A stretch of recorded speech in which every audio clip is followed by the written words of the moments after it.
Good afternoon, colleagues. The Committee of the Whole is called to order.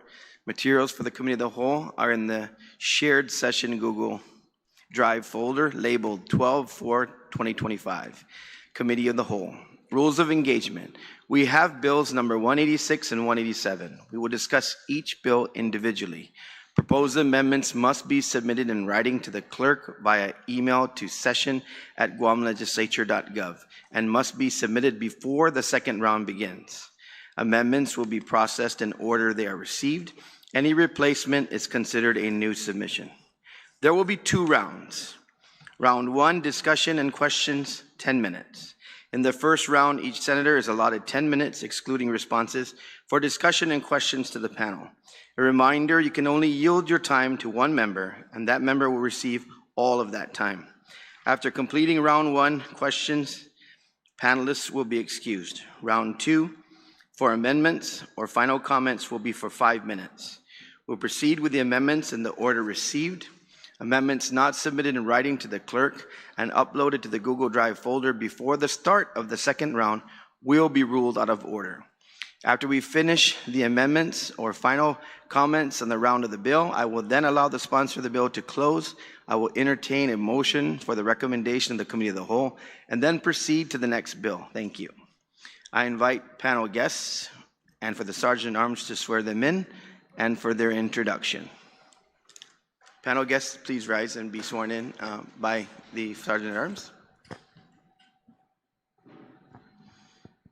Under penalty of perjury, do you affirm that any and all information you provide today, whether it be verbally, electronically, and in writing, be the truth, the whole truth, and nothing but the truth? Okay. Mr. Chair, you're under oath. You may proceed. Thank you, Sarge. Colleagues, the panel is sworn in at this time. So I will start to my far left, and we will have the panel to introduce themselves and whom they are representing. Good afternoon. Lester Carlson, Director, BBMR. Benjamin Cruz, Public Auditor. Good afternoon. Edward Byrne, Director of Administration. Yuka Hichanova, Guam Memorial Hospital, CFO.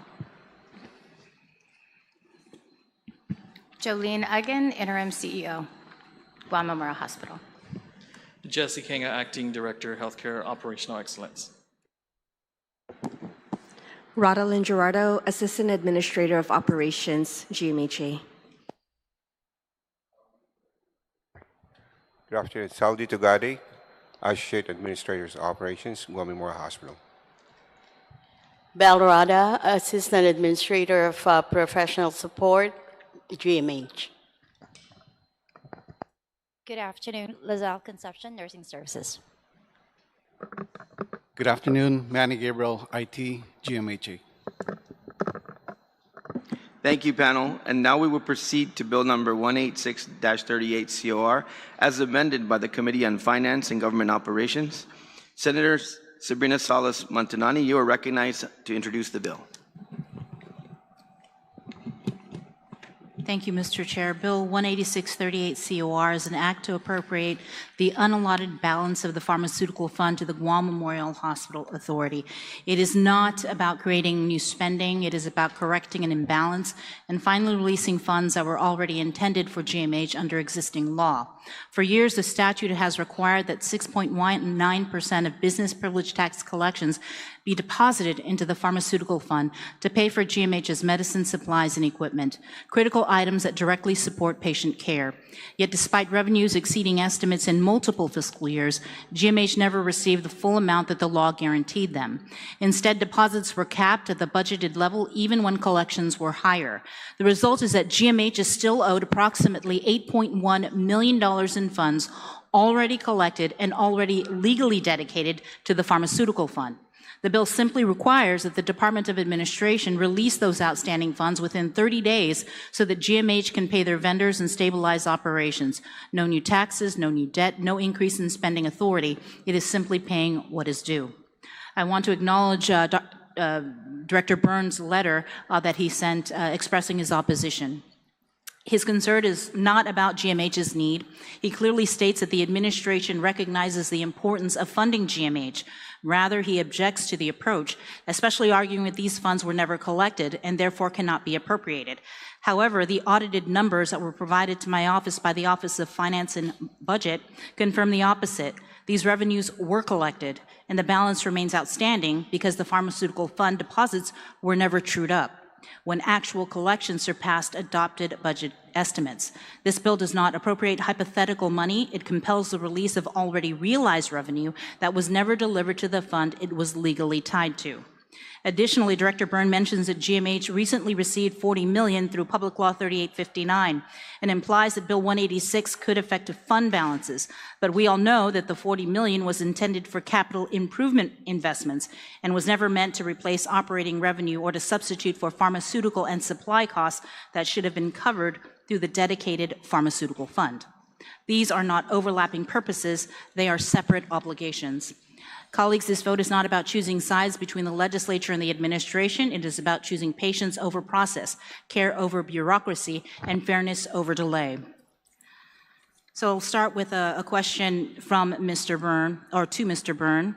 Are you familiar with the law that requires that a percentage of all BPT revenues be deposited into the pharmaceutical fund? Yes or no?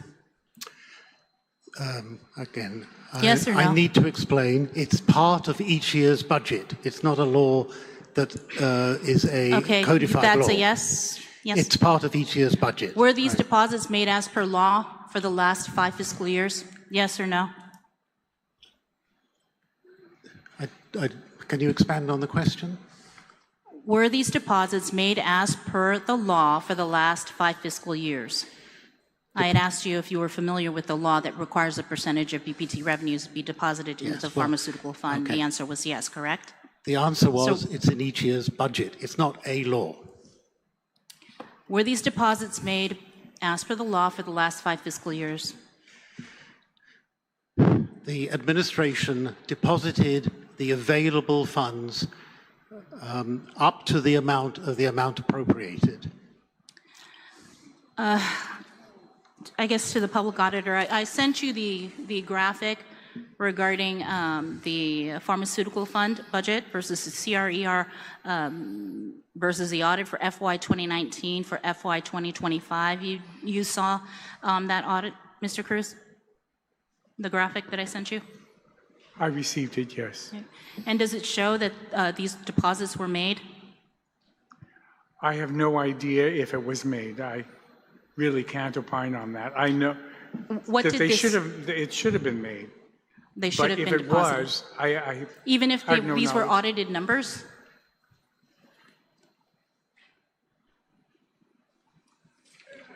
That would have been up to them to have presented in their financial statement what the numbers were.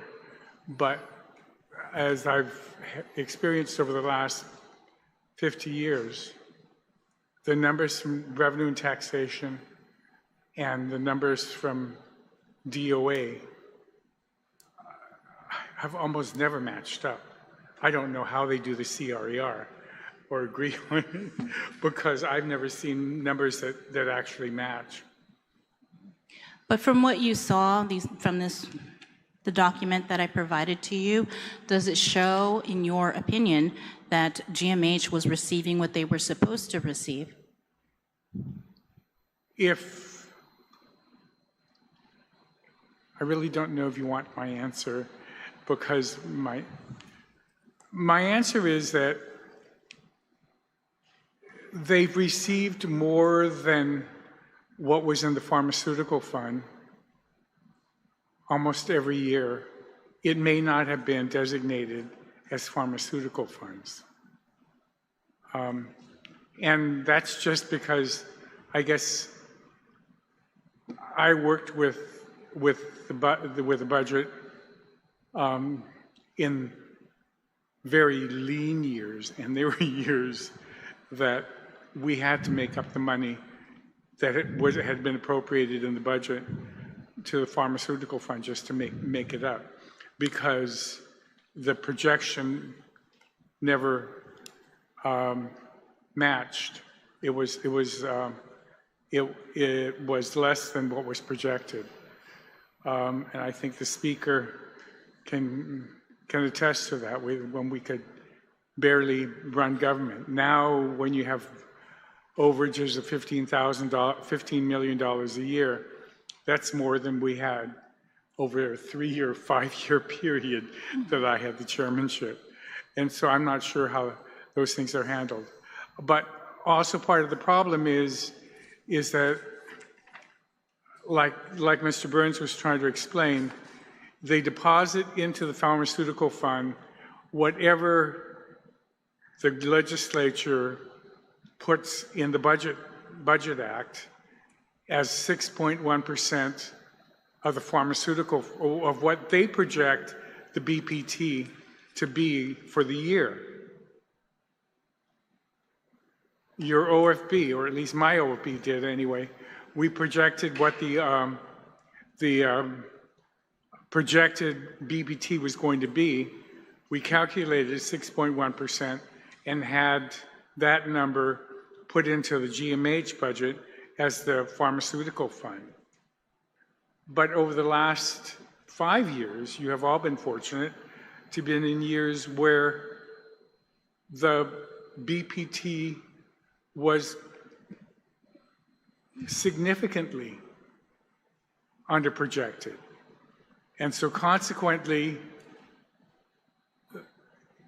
even if they put whatever you appropriated in, it may not match up, or you could call it true up, to what should have been deposited into that account had they been doing 6.1 per month, 6.19 per month, and if you guys were appropriating 6.19 that amount every month.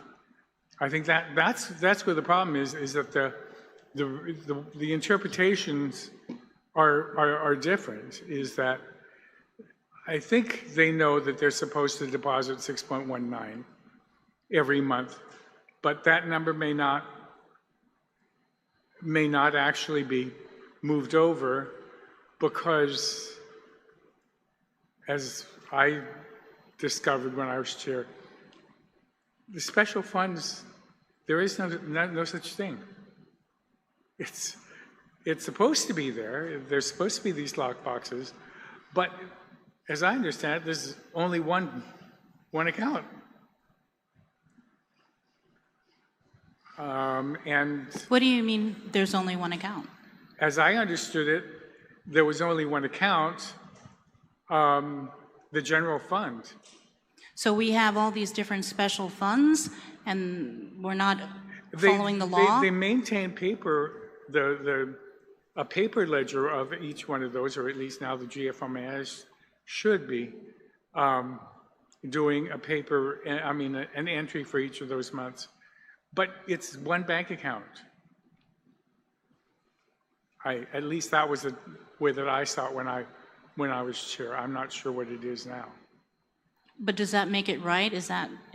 Do you think that that's legal to have, you have the general fund, then you have all these special funds, and we're not appropriating or allocating or moving those monies to these special funds? Because then we have these problems right now with this. And there's also problems with all of the other special funds. The Territorial Highway Fund, not the Territorial, but the Healthy Futures Fund has also been overprojected by the legislature. And so when you see the CRER each month, they show that there's a deficit in the collection for various different, especially the sin taxes. And so if there is a fund that they're supposed to give it over to, it's made up. I mean, they make it up, but I don't know how. May I attempt to explain this as succinctly as I can, right? So we receive BPT. Just for example, let us assume that the appropriation is $100 for the year. We receive that money. and then we transfer it into the fund and it goes to GMH. If we only received $90, we can't transfer $100 because we don't have it. If we receive $120, we still transfer $100 because that's the way the law is written, that it's there's a ceiling on the appropriated amount. And that's the process that's been followed, as far as I know, for the last 15 years. Now, the public auditor made reference to the fact that GMH received other funds.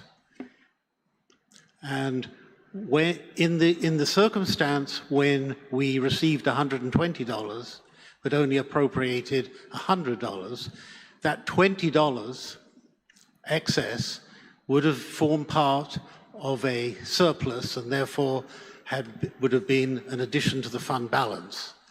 And that fund balance has been the source of the additional funds that have been appropriated to GMH. Let me just turn this over to the Guam Memorial Hospital, because this bill really was from GMH, and they are the ones who contend that they have been shorted in fiscal year 2019, fiscal year 2021, and fiscal year 2022, as well as fiscal year 2023. And through audited financials, that's how we came up with the $8.1 million. So I guess, GMH, do you still maintain that you guys have been shorted?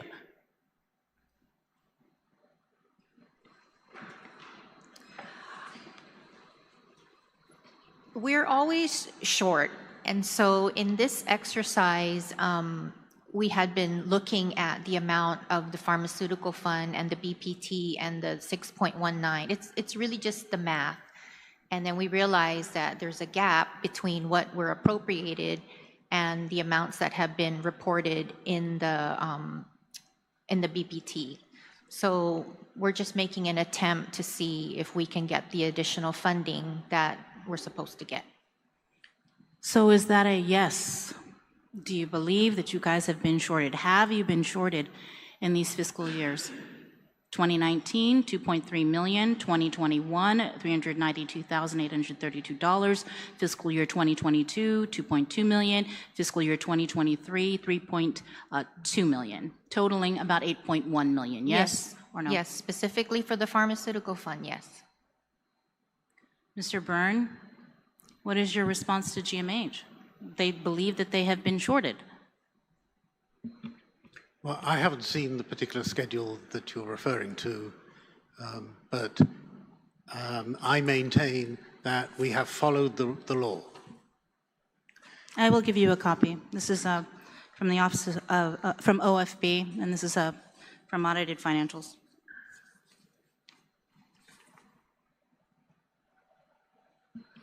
But I would invite GMH to explain a little bit more closely, based upon what I explained, where they believe the gap actually exists. Yuka? It was really just, like I said before, it's just the math. We just multiplied the 6.19 into what was in the BPT and came up with a number and compared it with what was given to us, which was actually received, and there was a gap. And so that's the purpose of the bill right now, is to attempt to get that amount that we calculated as the gap.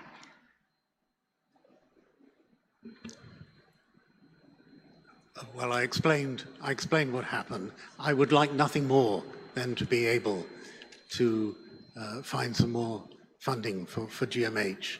But I think you need to look in a different source from this, because I believe that the budget law has been followed in each of the years that you're discussing here.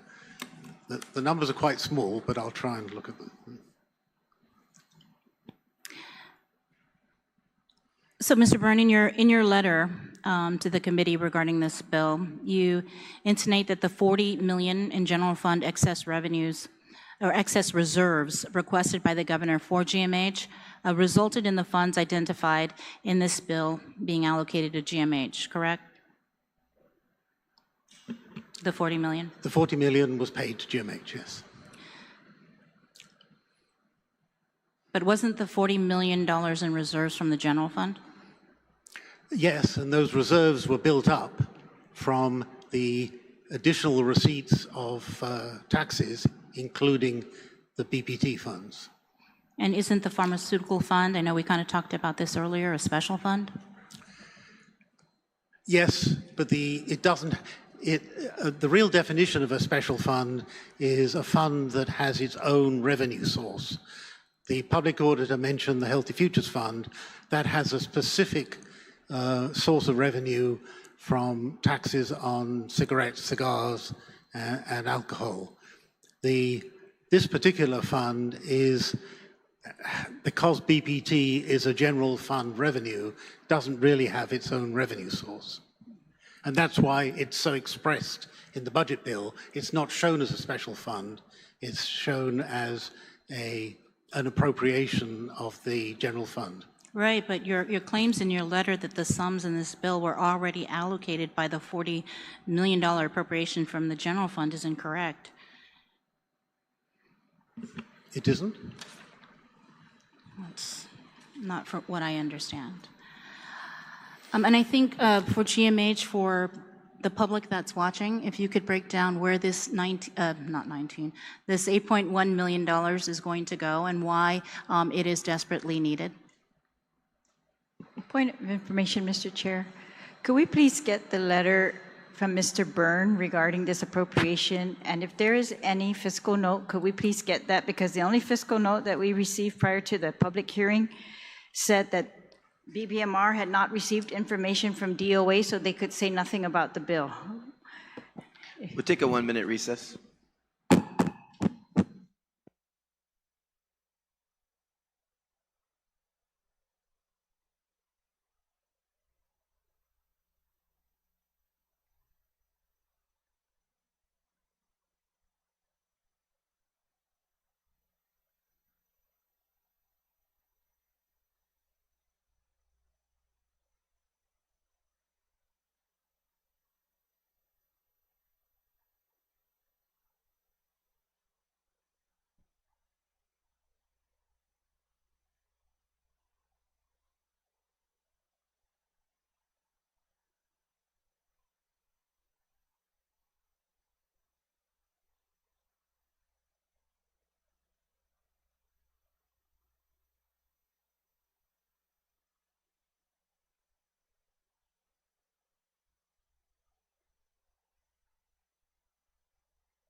The legislature is back in session. We have passed out the information that has been requested, the letter from Department of Administration, as well as the calculations that Office of Finance and Budget have done, as well as Office of Finance and Budget's recognition that the revenue should be available.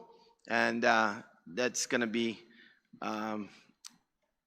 that's been prepared for any line of questioning that you might have outside of what you had already. Senator Salas-Montanay, you are recognized to continue. Actually, the question was posed to the Guam Memorial Hospital regarding explaining why you need this $8.1 million so our viewers understand where it would go. Yes, so this time does, who yields from GMH in terms of the question from the senator?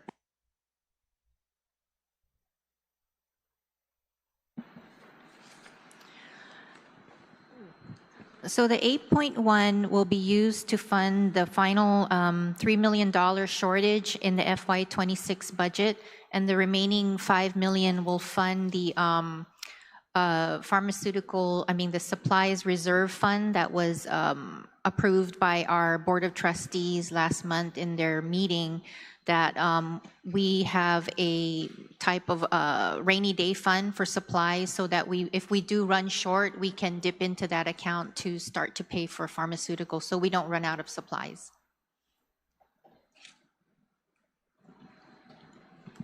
Thank you. And I think GMH and the board should be commended because for people that haven't been watching their board meetings, they've been doing so many things over there. For example, one of the latest resolutions was the RIF resolution, the reduction in force, and I believe they were given a timeline, a couple of months, I think, Doc, for this report to be submitted to the board, and I think it's $10 million worth of cuts. And I think when I was listening to Melanie Mangiola on the board, this is just one of the many steps, I guess, to restore confidence and restore trust in the hospital. So I thank you for that. And if you wanted to say anything else about some of the things that you guys have been doing, I'd like to give you that opportunity, Doc.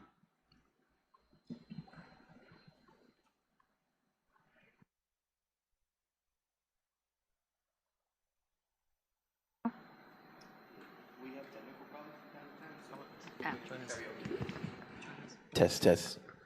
Can you hear me now? Okay. All right. Oh, it doesn't go that far. Maybe I'll just use the karaoke mic. Okay. Yes. We actually were given 60 days to submit a plan for either savings or a reduction, so revenue or savings via reduction in force or the outsourcing to our Board of Trustees by the next board meeting, which I believe is on December 29th. We as an executive body have been meeting daily. We are looking at everything. We're looking at our straight time, our overtime. We're looking deeply into our departments for needs assessments. We are asking our staff for productivity. We are looking at outsourcing some areas of the hospital that we do not do efficiently, that are actual cost savings when we did a cost analysis. This one's going in and out too. In a nutshell. Thank you, Doc. Now that we have this graphic that was sent out to my colleagues, I kind of wanted to go through it with them with the remaining time that I have. So when you look at the GMH Pharmaceutical Fund, there are two kinds of differences shown. The yellow highlights a smaller difference. This shows the gap between how much was supposed to go into the fund according to the budget and how much the auditors later confirmed was actually in the fund. For example, in fiscal year 2019, the budget said GMH should get $19.2 million, but the audit showed the fund actually had $19.4 million. That's a difference of $211,000, meaning there was a little more money in the fund than originally budgeted. The orange highlights a larger difference. This shows cases where even though money was budgeted for GMH, the Department of Administration didn't actually hand over the full amount to the hospital. Example, again, in fiscal year 2019, GMH was budgeted 19.28 million, but only 17.15 million was actually delivered to the hospital. That means GMH was shorted 2.34 million that year. And this problem repeats in other years. Sometimes GMH was appropriated the money, but the full amount never made it to their bank account. So the bottom line, and the purpose of this bill, is that from fiscal year 2019 through fiscal year 2024, the total shortfall between GMH was authorized versus what they actually received adds up to 12 million. But since fiscal year 2024 is not fully audited yet, we take out that part, that's 3.9 million to be conservative. That leaves a firm verified shortfall of about $8.1 million owed to GMH. And again, these are the numbers from OFB, from audited financials, and these are also discussions that I've had with the Guam Memorial Hospital regarding money that they believe is owed to them. And I can tell you, I'm going to be relentless in getting whatever GMH needs if it comes to funding. And I know at the beginning I was like, I'm not going to throw more money at GMH. That's just not what I want to do as a senator. But in having conversations with them and meeting with them and touring the hospital, they really do need this money, and they are trying their best as well to deal with the situation that they have been afforded. And for years, it's been like that at the hospital. When I came to Guam, it's only gotten worse. I mean, we have a governor that campaigned on health care, that campaigned, that said that she was going to fix the hospital. But over the last several years, this hospital has been falling apart. So I urge my colleagues, I really hope that they support this bill. They have the verified audited numbers, and I hope they will support this legislation. I will yield the rest of my time. Thank you. Senator Montanani. Senator Chalahi, you recognize?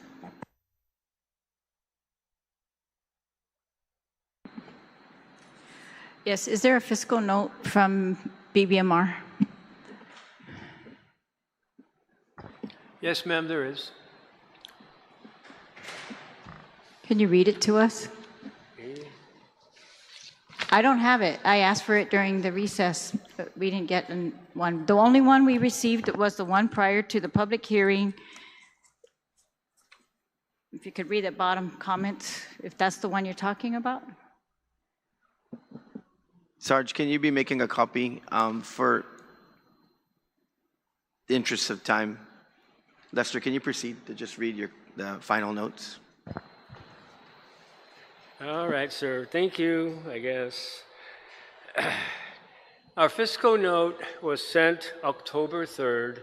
We requested for comments from DOA, and we, at the time that we sent this, we did not get any comments from either DOA or GMH. Mind you, my staff has an internal clock for turning these things around. When we get requests for fiscal notes from Senator Atta, we turn them around well before, most times there's a public hearing. All we noted in this fiscal note was a difference in the amount cited in Section 1 and then cited again in Section 2 being different. One number was $8,149,967,000. The next number differed because it was, where is that number? $8,184,967.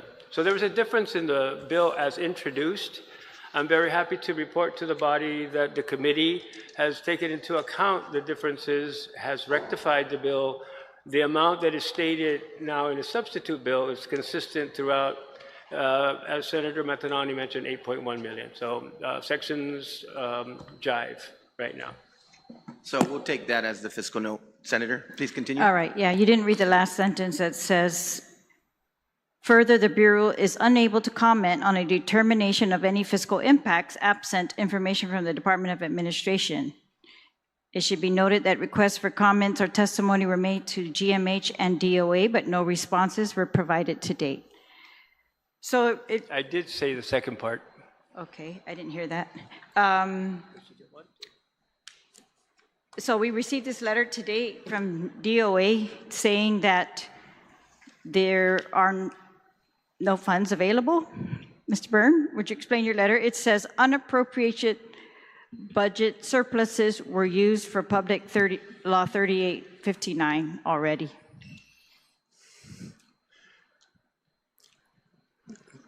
I guess there are two parts that I need to address for your question. The first part is, if you're going to appropriate funds, the funds have to be appropriated from somewhere, right? I've looked at the unassigned fund balance and I've started a reconciliation similar to this, but in fiscal 23. And I've taken account of the surplus that was earned in fiscal 24, estimated because we haven't finished the audit, and fiscal 25, estimated because we're just closing the books on fiscal 25, and reduced it by the appropriations that this legislature has made from the fund balance. And based upon the best numbers I have, all the available funds from the unassigned fund balance have been appropriated. All right. And yes, I understand that. I tend to agree that while we have a statute that says 6.19% of all BPT is going to go towards this pharmaceutical fund, we do that in the budgets. And then when excess money came in, they want that percentage of the excess monies that came in for the years that they've presented to us. But what they didn't subtract in their spreadsheet was the money that we did give them from exactly that, from the excess revenues that we did receive. Yes, in some of those years, Senator, the actual revenues were recalculated when a money bill came in. So in that case, there was an automatic adjustment. If BPT was part of that increase, there was an automatic adjustment, and the pharmaceutical fund received 6.19% of that adjustment.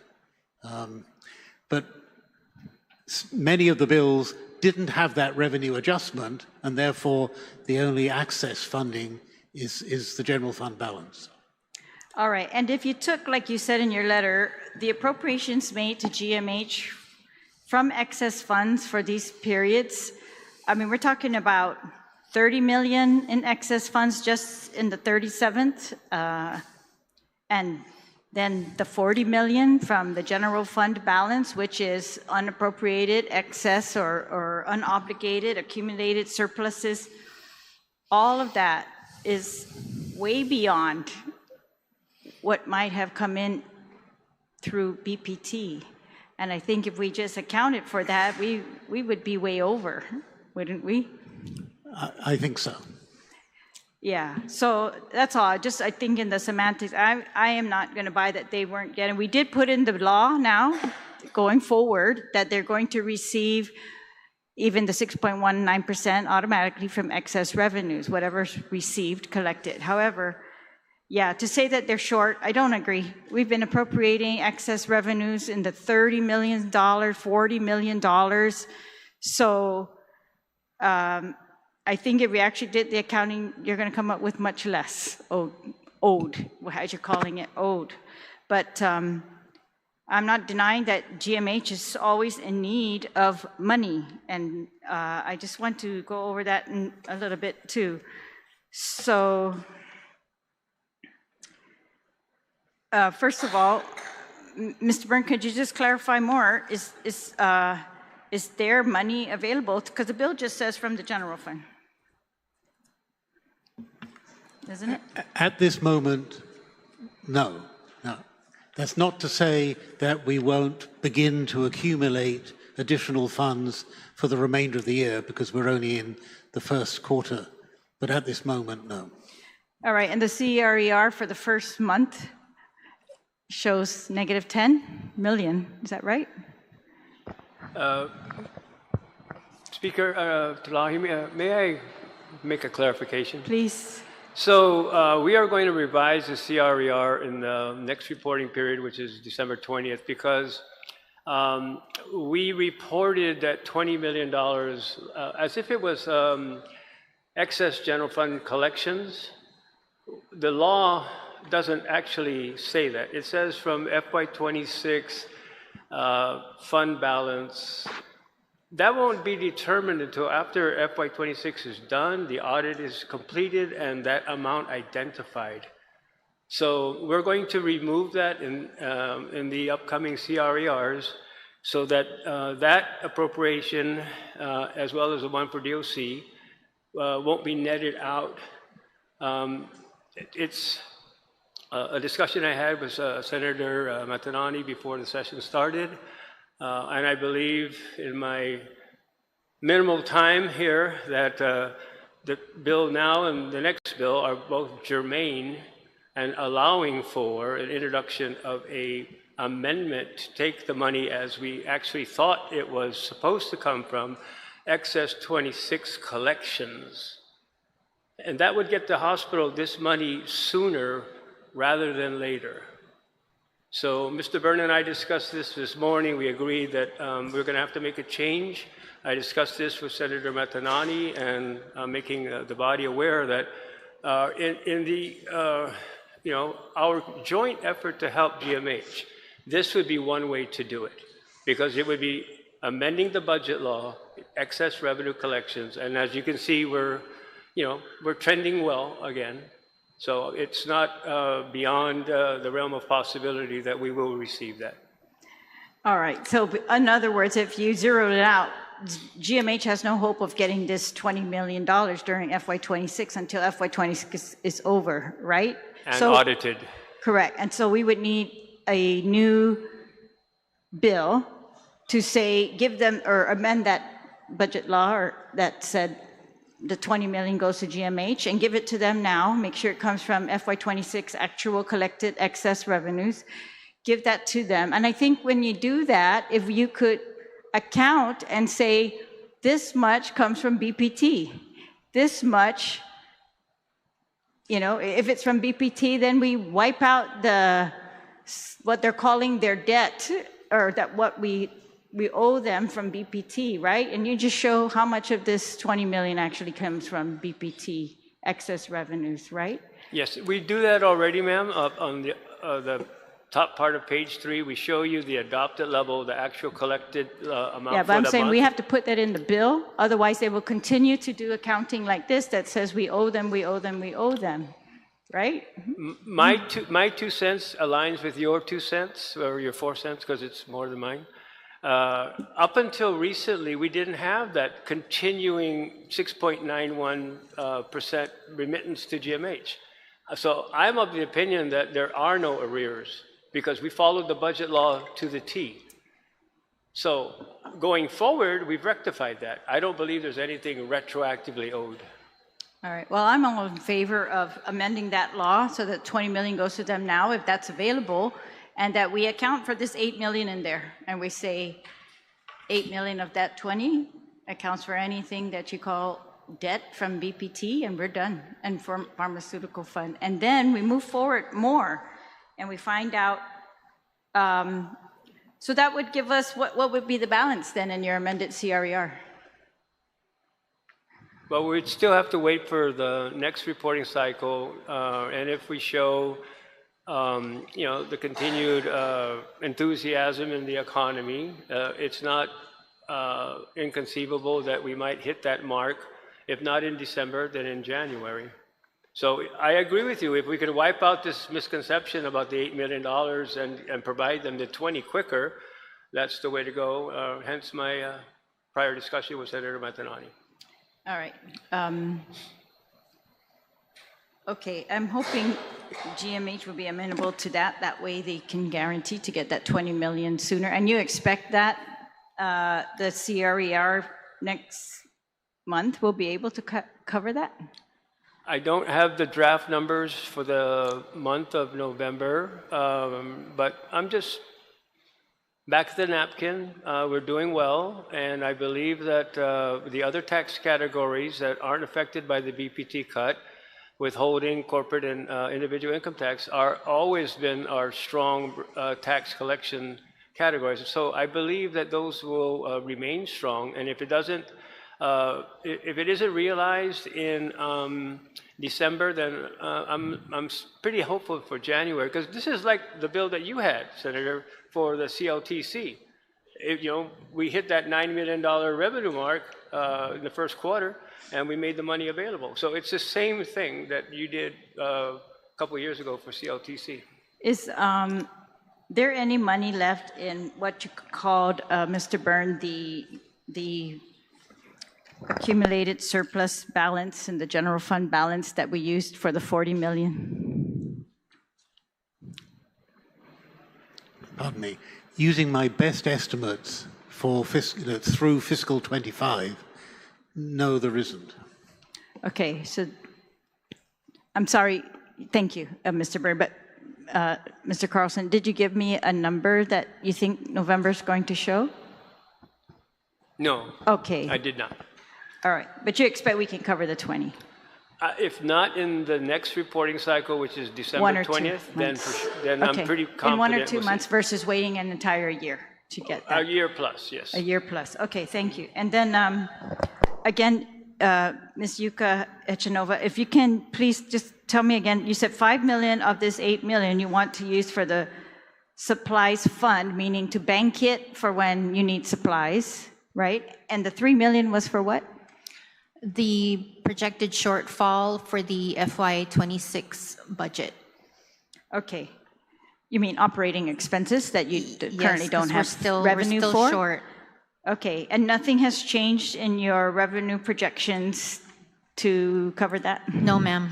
All right, your last trustees meeting, you said you had like your accounts payable were still up in the 5 million? It's about 5.5.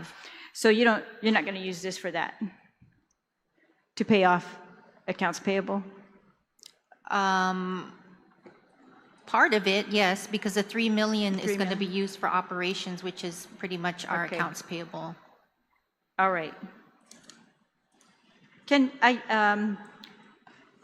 Mr. Carlson or Mr. Byrne, when we looked at the CRER, it's showing shortfalls again in the Guam Highway Fund, the Healthy Futures Fund, and the Tourist Attraction Fund. The Tourist Attraction Fund and the Healthy Futures Fund, I remember specifically asking during our budget session, are you sure these predictions are good? Because we were tracking low last year, but we made higher predictions for this year, particularly the Tourist Attraction Fund and the Healthy Futures. So is this a quirk that we are in the negative on those special funds? Do you still expect the predictions to come to fruition in the upcoming months? Or are we going to be tracking negative? Very hard to say. That was just the first month of the reporting period. So I have been, and I hope you guys have noticed too, a lot more tourists. The George Washington carrier group being here too is helping. But Adelaide Loop used to be a place where tour buses would come by the 3s and 4s and 5s and park up at the Ladder of Freedom, and you'd see people on the grounds all the time. We're actually starting to see a return to that. So, I'm always optimistic. I'm hoping that the tourism turnaround will help with TAF. I'm hoping that some of our shortfalls in sin taxes will also be addressed. There's still no tax on vape products, hint, hint, but hey, that's up to you guys. Okay.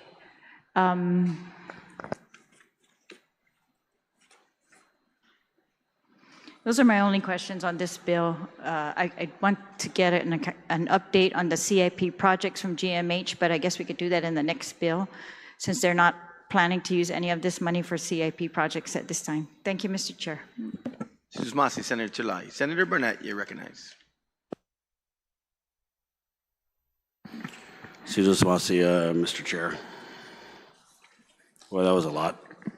So are we all in agreement then that there's this $8 million?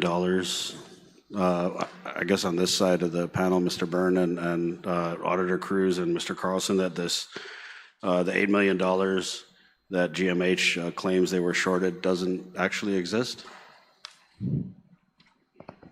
I am of that opinion. Auditor Cruz? If one was to designate it just as from the pharmaceutical funds, maybe there might be a plausible. But the hospital has received way more every year than what was in the pharmaceutical funds.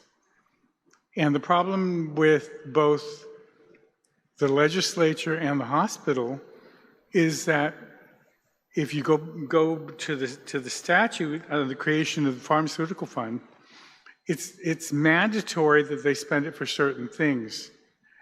And the first $3 million didn't sound like it was all going to be there. The $5 million, yes, if it was going to go for medical supplies. But everything's being commingled everywhere, and so you can't really tell. And last year, I think what you guys appropriated to the hospital, or this year, almost 90? Or over 90 million?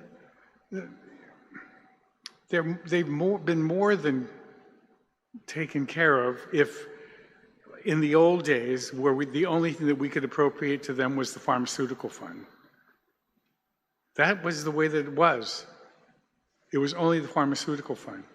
Now it's pharmaceutical fund plus 30 million for vendor payables plus. And so I'm of the opinion that they've received much more than what they would have had if they were just limited to being subsidized by the amount in the pharmaceutical fund. Thank you, Mr. Auditor. Mr. Byrne? Senator, if I had thought that the money was available, I would be the first person to actually transfer the money to the hospital. Okay. So what is your advice to the body then? Because the former speaker is correct that the money just says, or the bill just says general fund. And I kind of got a little dizzy there with a lot of the talk about what we're going to do with the next CRER. So do we just pass this bill and let you guys figure out where the $8 million is going to come from? Or are you advising us to amend the budget law and then come back later? I'm just curious what your opinion is. Well, I would like to lend my support to what Mr. Carlson said, that an appropriation that is factored on the excess revenues as earned is more likely to generate the funds more quickly. So that kind of sounds like back to the drawing board. Sir, I would again echo my discussion with former Speaker Talahi on a resolution for this, and I would point out that you're saying that this is coming from the general fund. No, it's not. It's coming from the pharmaceutical fund balance, which we believe there is no balance. Right. So we want to try and help them.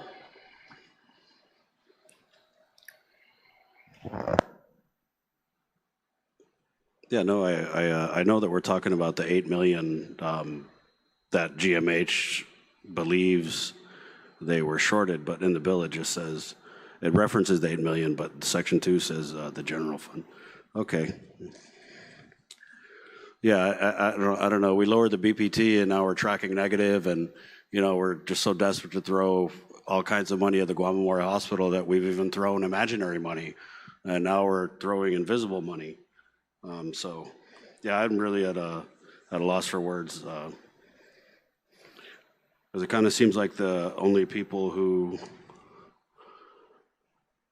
think that this $8 million exists is the OFB and the author of the bill and the Guam Memorial Hospital. Right.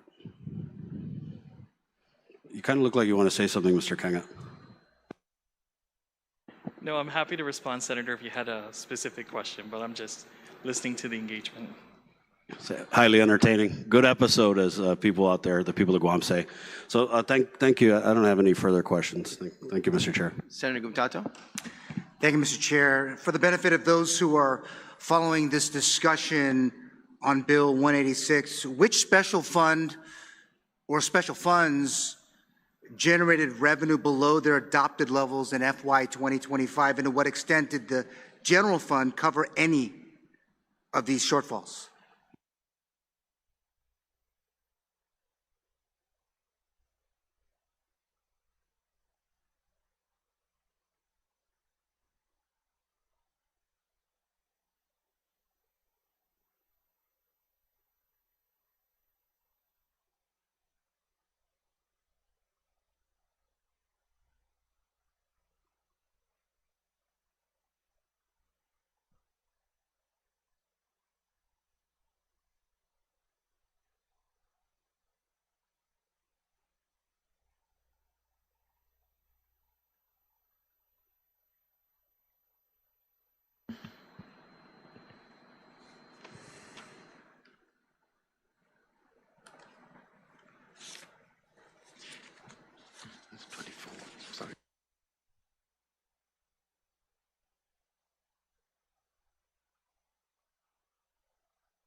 Senator, if I could refer you to page 3 of the CRER for September 2025.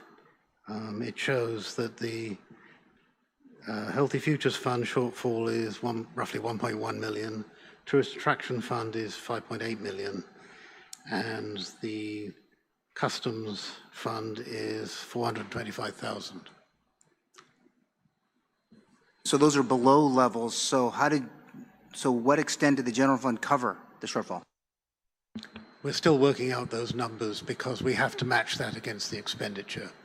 I expect generally it's less because expenditure tracks revenues generally. So I expect the actual fund shortfall to be less. So for the record, which special fund or special funds were not fully funded in FY 2025 due to insufficient collections, and how exactly did the intended recipients adjust their operations in light of reduced resources? You'd have to ask the recipients that, but from the best of my knowledge, as far as the Healthy Futures Fund is concerned, which is just about $1 million, the public health agencies that generally benefit from that used funds, local funds that they had available but hadn't spent. So when they track, I'm just thinking out loud here. So if they were going to get less, your advice to them was, don't reduce your operations, don't reduce anything? Well, I wasn't really I didn't give them advice. They were able to make that determination.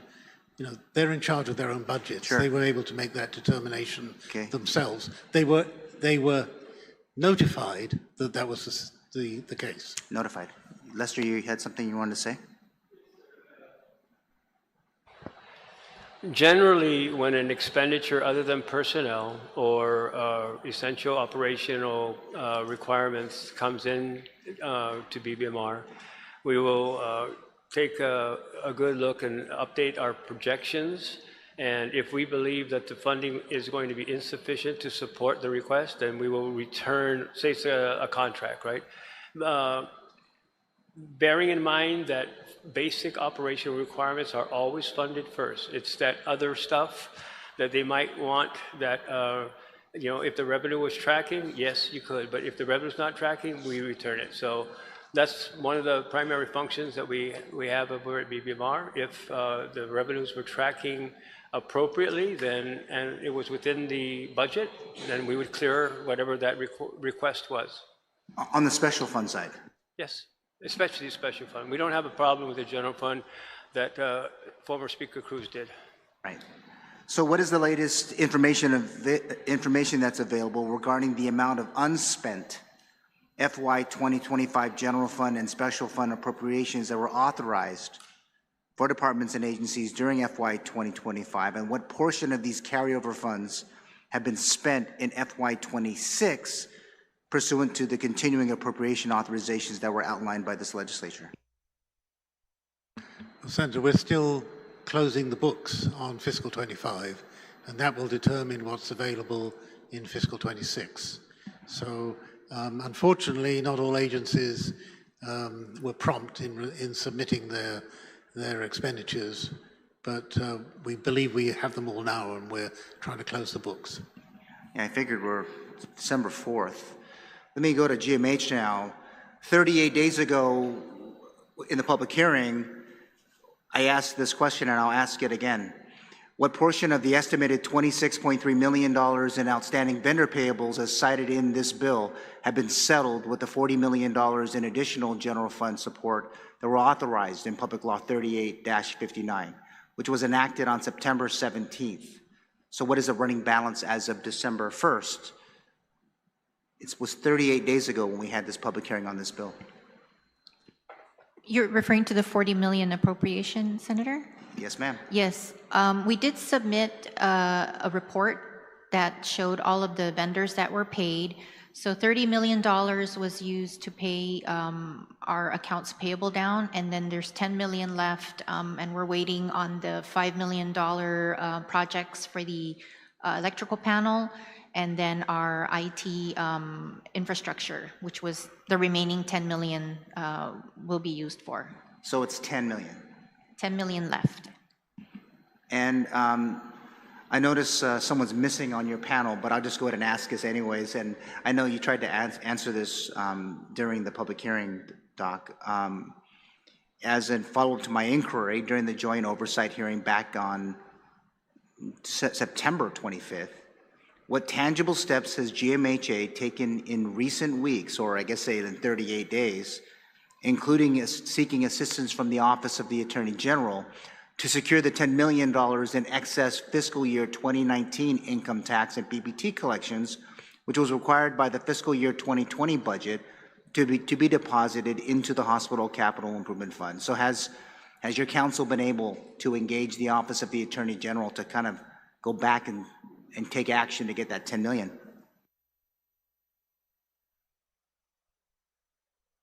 So I did engage legal when you did bring that up, Senator, and I have asked that they break down the steps so that we can engage the AG to try and obtain that 10 million. I'm sure he's a busy counsel, but 38 days, I'm hoping he can have at least a better answer for you. Understood. Okay. So I guess let me ask one last question. I know I have a little bit of time, but how much did you all spend for your prior year obligations using your FY 2025 appropriations? And similarly, maybe for DOA, how much was spent in FY 2025 for prior year obligation across departments and agencies using FY 2025 appropriations?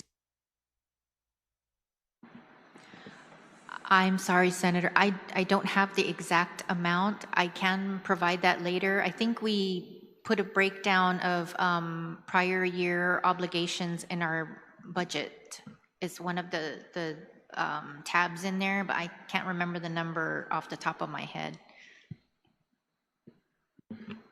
As far as I don't have a breakdown of that, but it will be available when we close the books. All right, thank you. Thank you, Mr. Chair, for allowing me the time. Thank you, Senator Gumatao. Chairman Dueñas, you're recognized. Excuse me, Mr. Chair. You know, one of the retiring speakers of the panel said this is a dizzying effect.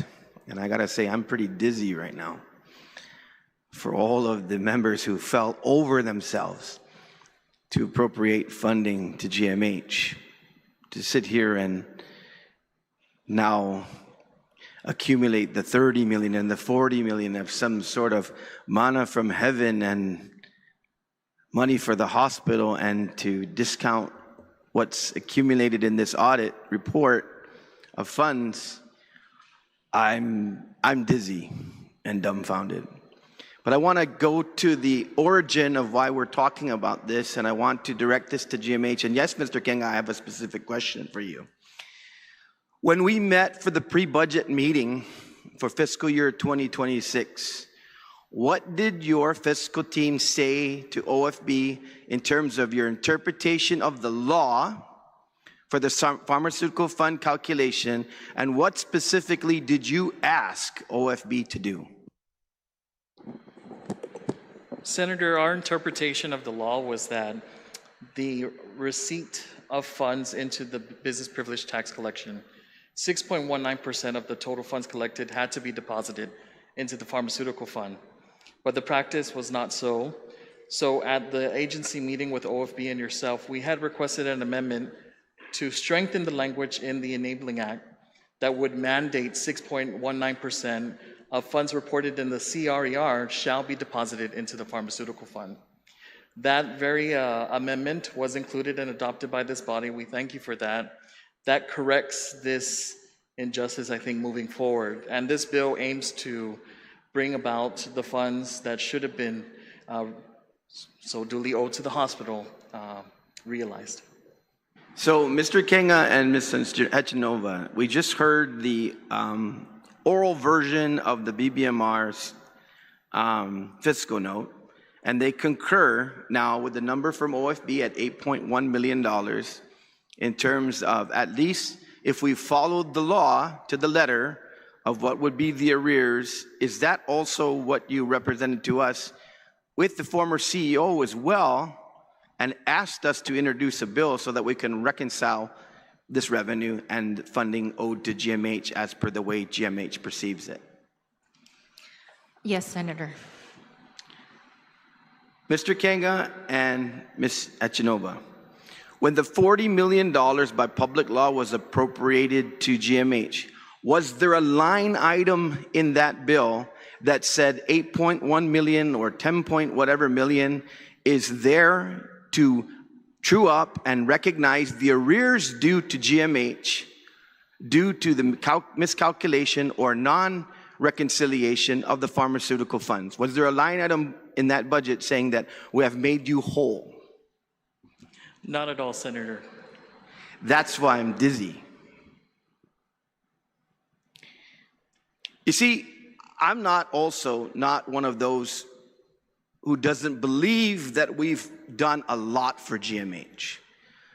We have appropriated, yes, that 30 million and that 40 million, and we have increased the budget amounts exponentially, much to some of my dizzying effect of some of my colleagues who have chastised us for not giving enough to the hospital. My problem here is that if we sit here now and say that, wait, let's just wait for that 20 million that's supposed to be excess revenue in fiscal year 2026, and we'll appropriate that, that'll take care of you.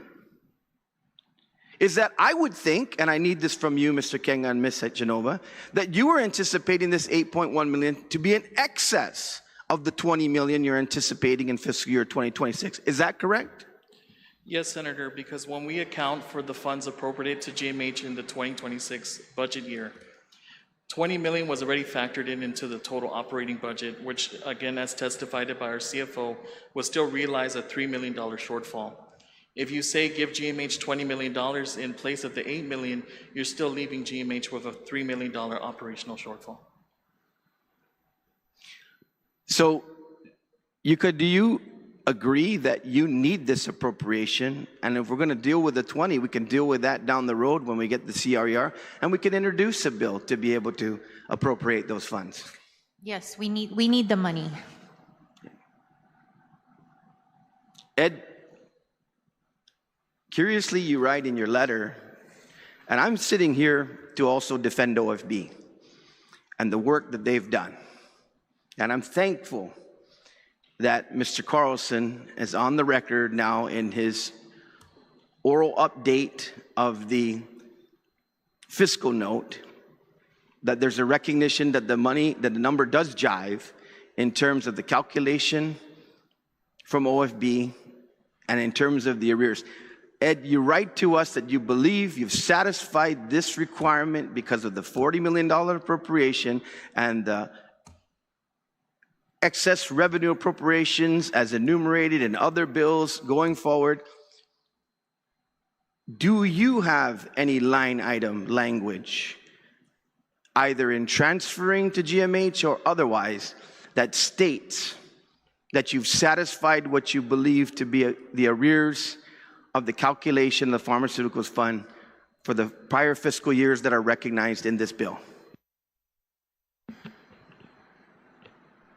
I'll endeavor to answer you, Senator, and try not to increase your vertigo, but I want to go back to the actual numbers here, if I can start. Right? This schedule that was provided, and I guess it was from OFB, is comparing the Budget Act with the CRER and with the audit. And I want to be very clear that the audit numbers for revenues are revenues earned, not revenues received. It's not reported on a budgetary basis. That's why I think this legislature required the CRER, because that reports actual collections. So I can't give you any confirmation that this number is right, because I believe that the wrong number has been selected for whatever comparison was made with the budget appropriation. Mr. Byrne, what does the law say? The law says that there's an appropriation of funds. It's derived from, well, you're talking about not the current law, but the law that... What does the law say on that pertains to this bill as introduced? May I start again? You're referring to prior budget laws. That's correct, Mr. Byrne. We are not appropriating anything that's even anticipated in 2025. We purposely left that out because it's not audited. The law says, to the best of my recollection, because I don't have a eidetic memory, but to the best of my recollection, it says that the BPT estimated revenue is whatever it is, like 300 million, and 6.19% of that, and then there's an appropriated amount in there that is the 6.19% of the estimated revenues. And I believe that was done as the best approach the legislature was able to make in order to make sure there was a balanced budget. If we don't collect that funding for one reason or other, then like any other, just like the special funds that we've been talking about, then it's not available to be spent. Otherwise, you go into a deficit. What is your plan for this fiscal year, to follow the law as we passed it? We're following the law as it's written, the new law as it's written. So you haven't satisfied my vertigo, because actually what you're going to do now is you're going to do what we're trying to do here, is to calculate the adjustment. Mr. Speaker, Mr. Auditor, I'm sorry to have to do this to you, but I have to. You know, it looks like, and because you wore my hat before and did it very well, do we have a problem with the law? I think you have a problem with the interpretation of the law and the implementation of the law. As you heard from Mr. Byrne, there was no, it doesn't sound like there was monthly deposits into the account. But as you heard from Ms. Hachinova, they're spending funds that pharmaceutical funds does not say it's supposed to be used for.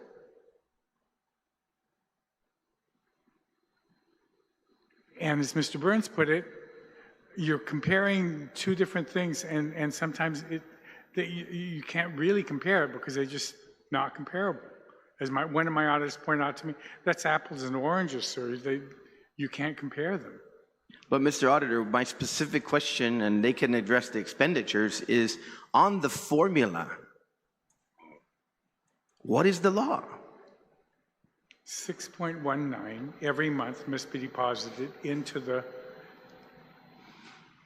pharmaceutical fund. Based on appropriated adopted revenues or based on actuals? Collections. So that's actual. And so, but then you have the budget law that says 6.19 of the 300, but you collected 360. So do they have the authority using this law to find 6.19 of the 60 difference? I'm not sure. That's why I'm saying, to me, Mr. Auditor, Mr. Speaker, I think that that's absolutely what the law says, unless it's amended. I think that's a number that's indisputable. The 6-point-odd% is the 6-point-odd%, and whether if it goes down, and I told GMH that. I said, you know, you guys recognize that at some point, there's probably going to be, maybe not in the next 10 years, but at some point, and before, like was mentioned here, it did fall below. So it's a moving number. If it would fall below, I would say that they wouldn't be obligated to what the level was, because I don't see any other interpretation in front of me saying, if you've appropriated some additional revenues and that takes care of the potential fund balance, okay, we're all good. It's cleared up. That's not following the law in my book. I agree. But as we were looking, the territorial tourist attraction fund is short. But we keep GVB's operations up. If GVB was only to operate on TAF, they might be short in their operations. And in some years, they made more money than but those years no longer exist. The same thing with the Territorial Education Fund, the TEFF, that had, in my knowledge, has never met the projection. But DOE is funded and is funded and is funded with additional funds. And I agree with that. And Mr. Byrne has been here time and time again. Every time we've asked that question, how are you managing this? He's told us every time, the general fund is very healthy. The revenues are good. We cover it. Special funds can always be covered by excess revenue and revenues that they have. That's the way they do it. That's how they've been taking care of civil defense. That's how they've been taking care of all these obligations that they have. But the law is specific. And we have a law also that if the numbers are below and they track below for 2 quarters, that's the time when everybody's in trouble, because we go back and recalculate the budget and we have to reorganize and we have to redo the budget. But in feast days, those obligations, in my opinion, if it's the law, it's the law. Yes. But the thing is that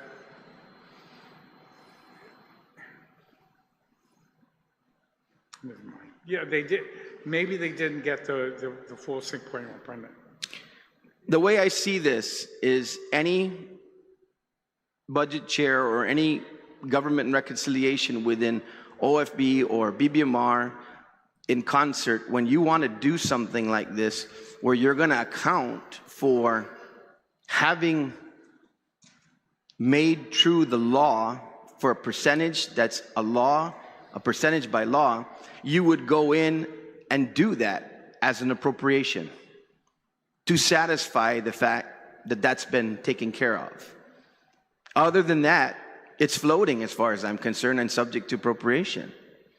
And that's why this statute reads that you almost have to come back monthly and appropriate that a month.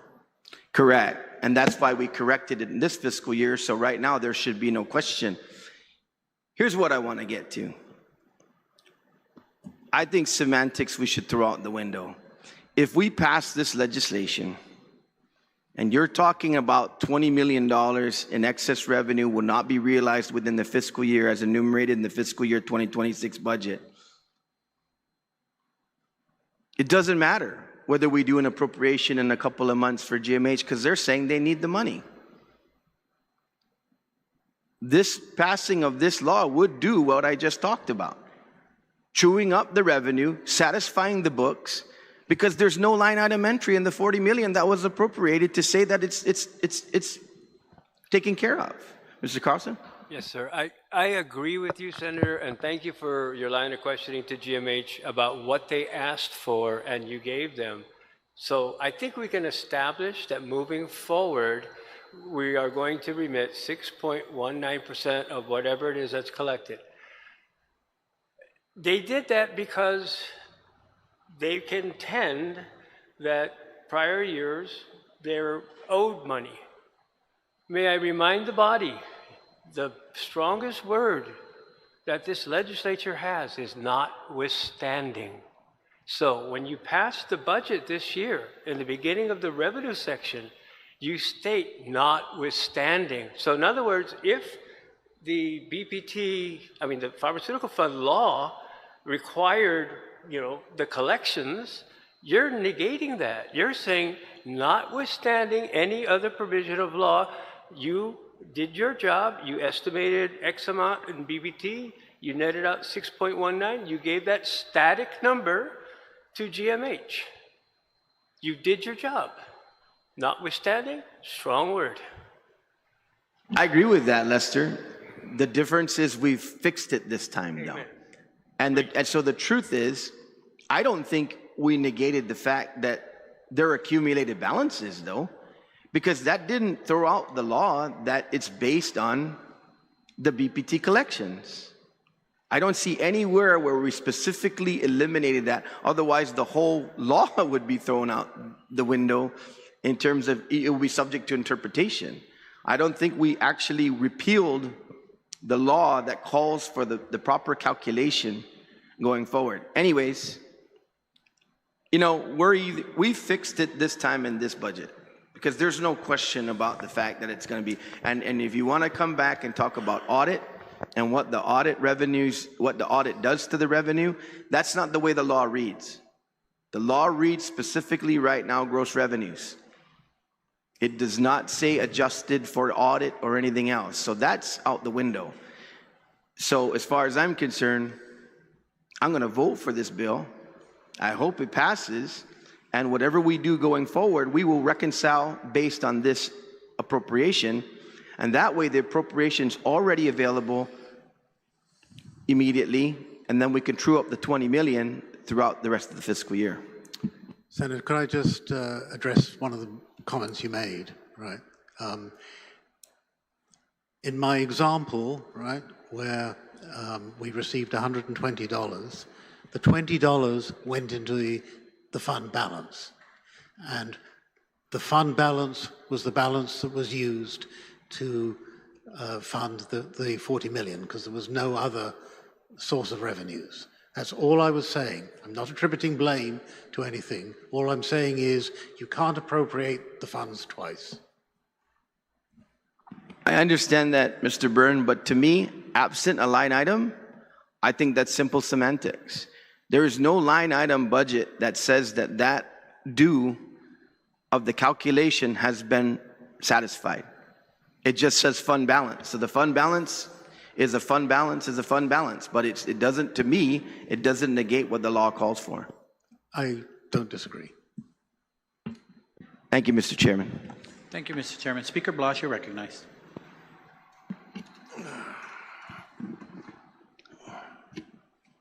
Thank you, Mr. Chairman. First off, welcome to the panel. Thank you.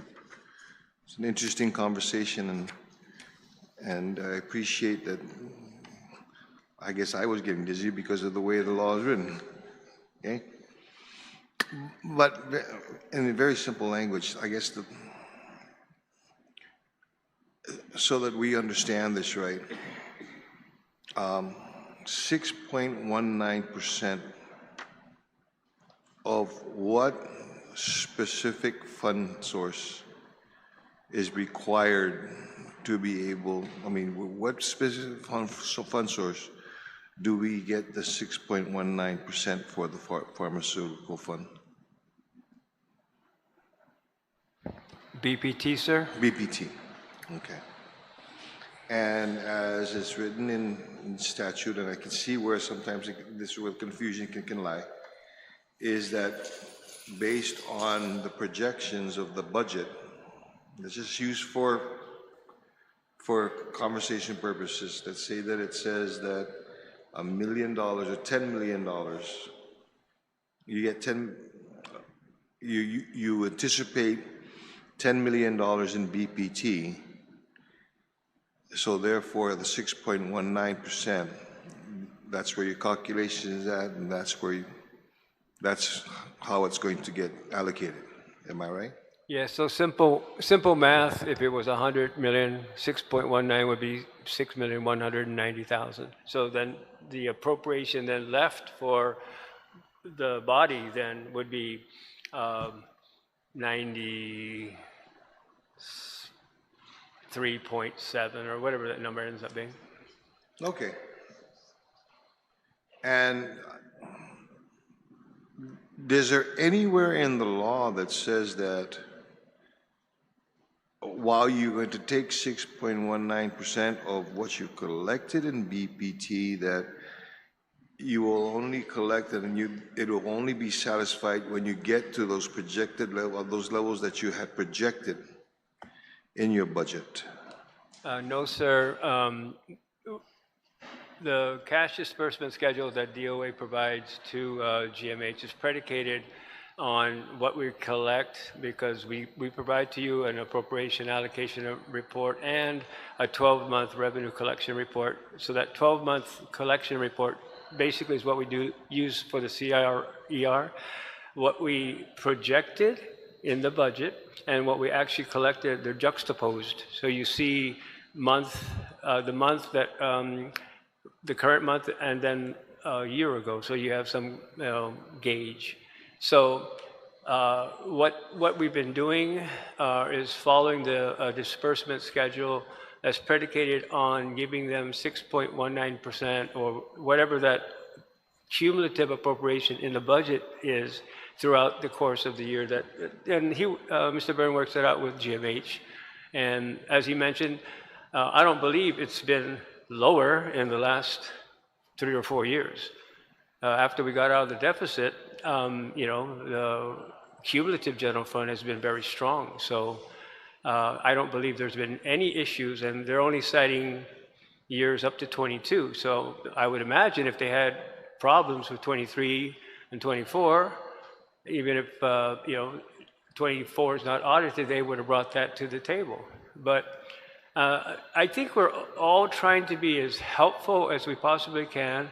And I'll remind the body that for a few years now, there was another section that followed the revenues that said no general fund revenues or no revenues shall be utilized without appropriation from the legislature. So in the years that we were talking about, maybe the years they cited and then the years after to where we are today, this body had the obligation to appropriate anything over the $6.19 million. And let's say we're in July and we've exceeded the BPT adopted revenue, and common sense will dictate that maybe we need to adjust that 6.19%. The legislature made that a function of the legislature and only the legislature. Thankfully, you adjusted it in this year's budget, where we don't have to come, as the speaker mentioned, every month. That will be taken care of administratively. But we've done our collective best. And I will remind the body that the years that are cited in the request from GMH were the years we were in a deficit. So, I mean, there were times where, sir, you well remember, it was very hard.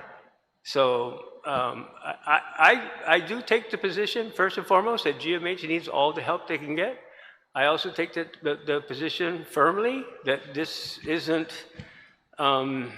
grounds for providing this $8.1 million.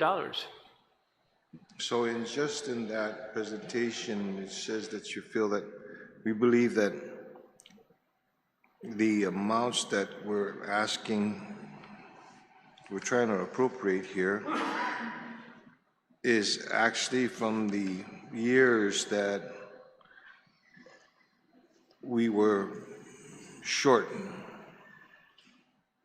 Our budget, our collections were short of what was anticipated. We were operating under a deficit, and we had, remember, instead of the deposit to the rainy day fund, it was a 2% set aside to, pay down the deficit.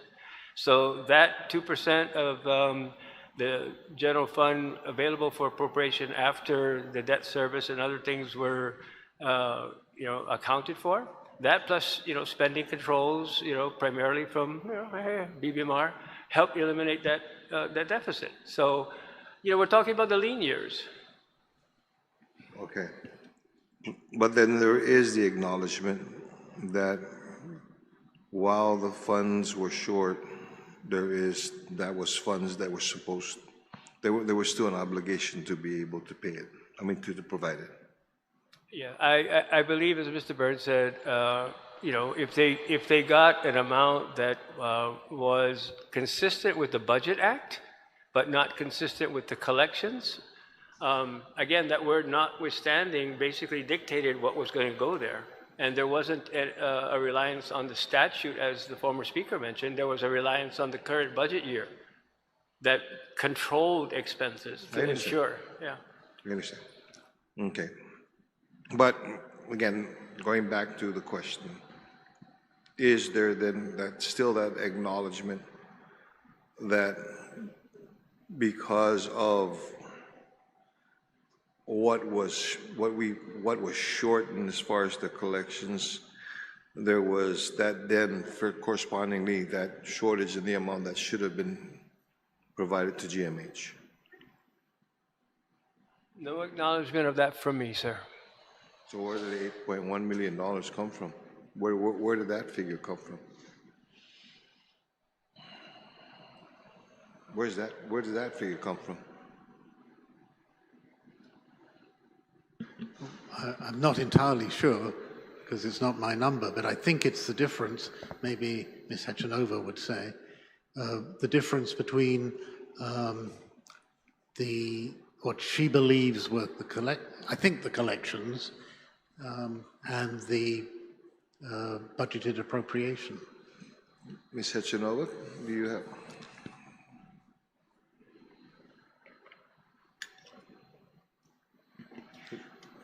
I just used the numbers from the audit. It actually matches the one from OFB.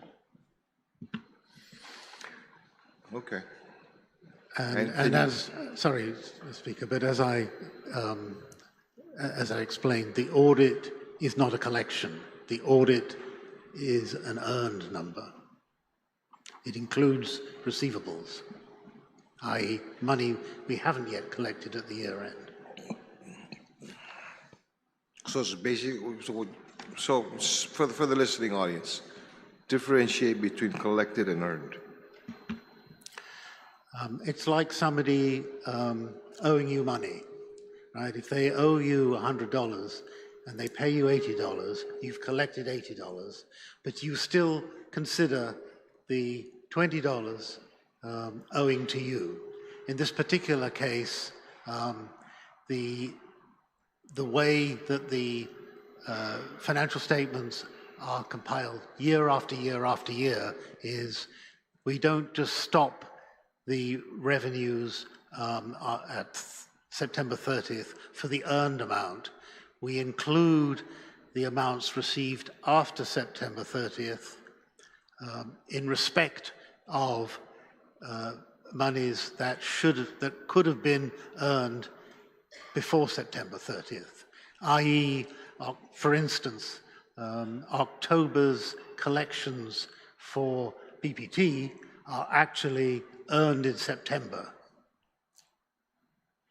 And that goes on year after year after year, and that's what we're required to do under GASB 33.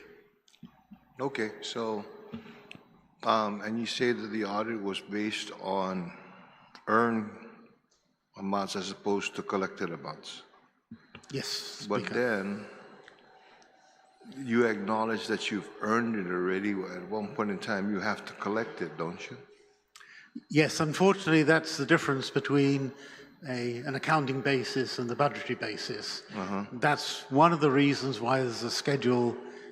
Usually it appears about page 171 on the audit, which is the budgetary basis of the financial statements. But at some point in time, your collections and your earnings have got to be able to match up, unless you continue to run. Yes, so in the years when collections increase, as we've been fortunately experiencing over the last few years, your receivable increases because you actually receive more in the 3 months that you're looking at. Were the situation to reverse, your earnings might be less than your collections. Okay, but it still doesn't negate the fact that you're based on what you've earned, and you calculate the 6.19%. When you actually collect it, that's money that you still have to pay out, right? Well, in these numbers, the audited numbers are higher than the collected numbers. So that just demonstrates that we're collecting more after the year end. But recognize too that when you do that, you're moving October's receipts into September. You're going to do the reverse at the beginning of the year. Okay, well, it's still, I don't disagree. It's very confusing to non-accountants, and I have to say, even to some accountants. But unfortunately, we are required to prepare the financial statements under GASB 33 that includes this requirement. And I can only imagine that every state and every local government struggles with this. okay. And as you had stated, Mr. Carlson, that these were numbers that were assumed. Okay, let's go on the assumptions now, because now we have an issue as to whether this was something that was actual versus earned? Adopted. Adopted, Yes, okay. sir. Actual versus adopted.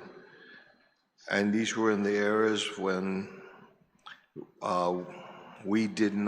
we were playing catch up with our deficit? Yes, sir. Okay.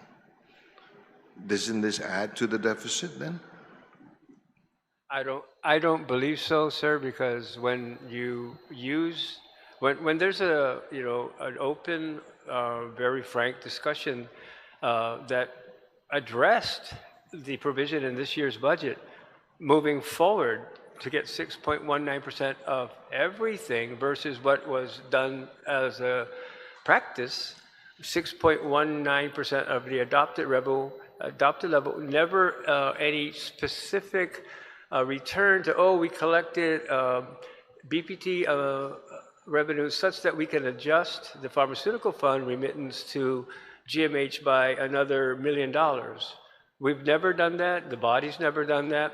But you have, as the speaker noted, been once we got out of the deficit, there has been a tremendous amount of general fund support on top of the pharmaceutical fund to GMH. So we've been doing collectively our level-headed best. I just don't believe that, if I could support this, I'd sit here and I'd tell you I support it. I support the idea they need more money. I cannot say I support this as being a legitimate method to being able to give them another $8 million. That's why I suggested going with something along the lines of what was discussed with former Speaker Talahi and my conversations with Senator Metanati. I'm just trying to be helpful. Okay. Well, I'm going to sit here and continue to listen and try to, because I'm looking at numbers here and I'm seeing how they're adding up, and then I'm trying to, between collected and earned, but somewhere in those numbers are figures that are missing, and I'm just wondering where those figures are at, where those amounts are at. Okay, and maybe that's where the $8.1 million is at. So thank you very much, Mr. Chair. You're welcome, Speaker Blas. And for the record, the reason why this OFB and this fiscal team is taking care of it is because we didn't have control of this before. So we've reconciled it, and that's why we introduced the bill as the request of GMH. Senator Perez, you're recognized.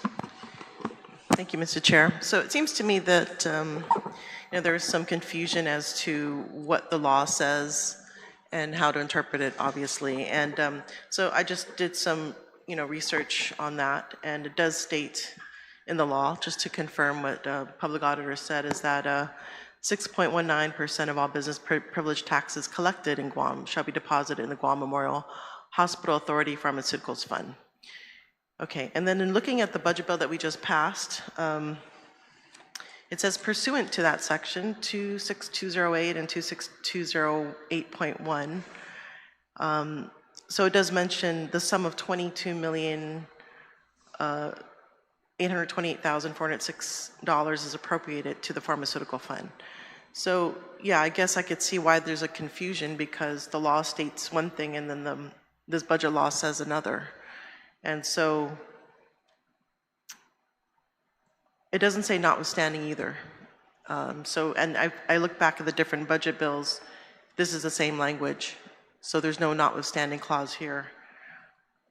And so I guess, maybe we do need clarification moving forward as far as how we're going to do the budget, especially if the BPT overperforms or basically goes above what's projected.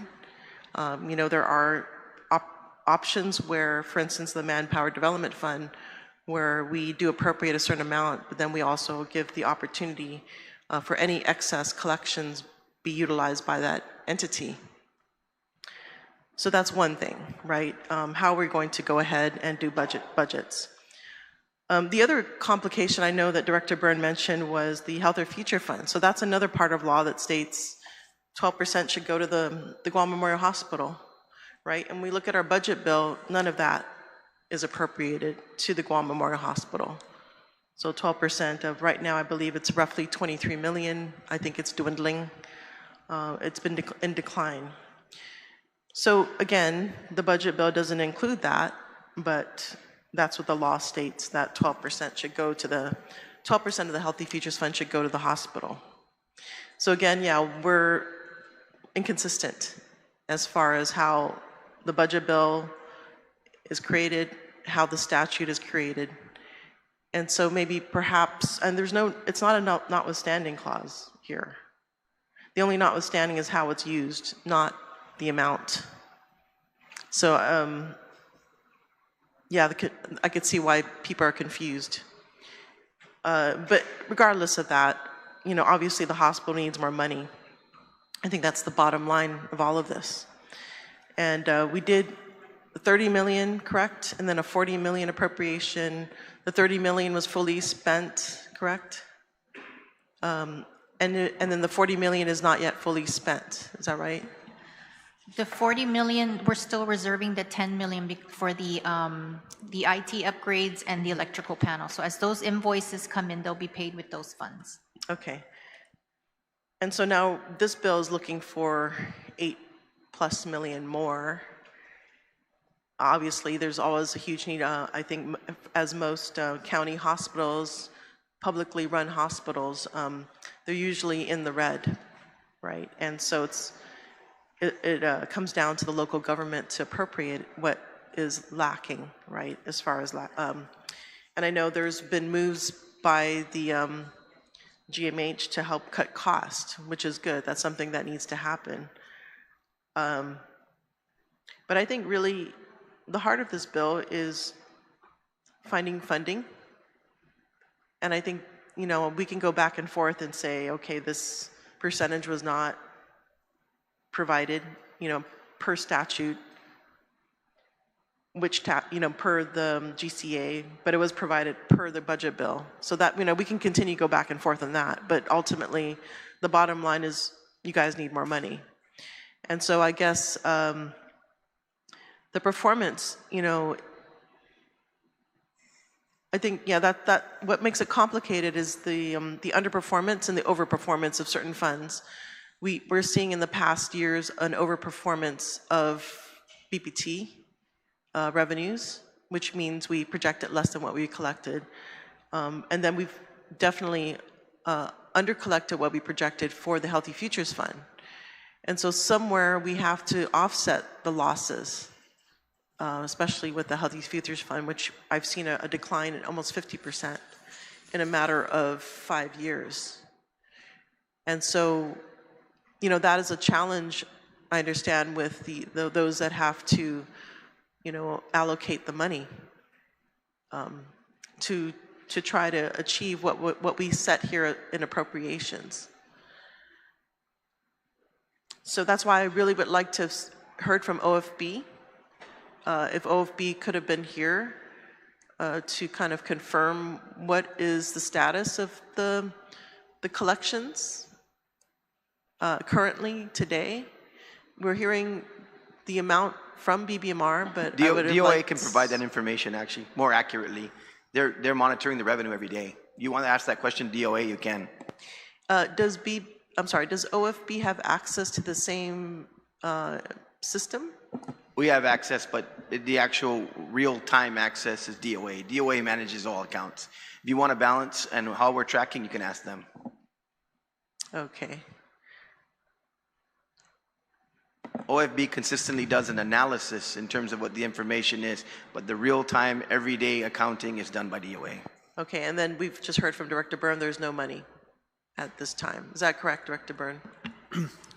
Well, let me try and express it the way I was expressing it, is that the unobligated fund balance has all been obligated. Okay. Correct. So unobligated fund, which means what we collect. It's the difference between what we earn, because unfortunately we have to take account of that receivable, and what we spend. Correct, yes. That's not to say that, and I think that's what Mr. Carlson was trying to say, that we won't augment that fund balance and make it a healthy balance by more healthy collections in the coming months. But at this moment, there is nothing.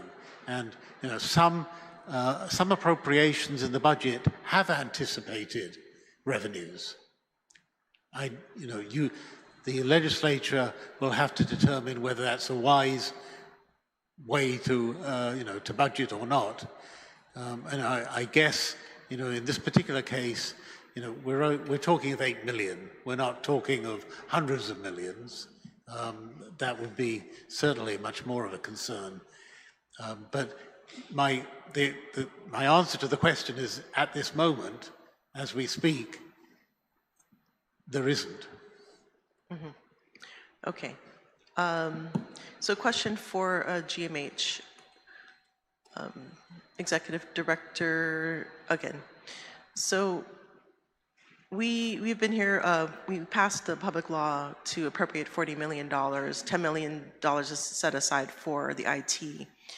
And we've seen in the news that you've started the roof repairs. Is that correct? And the electrical panels are a good, yeah, you can just remind us what's at stake here. So the roof and envelope, I believe they're working this week, hopefully by the end of this week. Oh, that would be tomorrow. And they're mobilizing the teams for the roof and envelope. For the electrical panel, so as I had mentioned before, GPA's plan is to replace the auto transfer switch and the motor control centers. So and I'm just going to go through a little bit of history because I know the fire and the pediatric ward keeps coming up, and I want to explain that when that happened, what happened was that one of the motor control centers had overloaded and had burned and had created smoke. And so what GMH engineers and the electrician had done was that they isolated this motor control and the control center.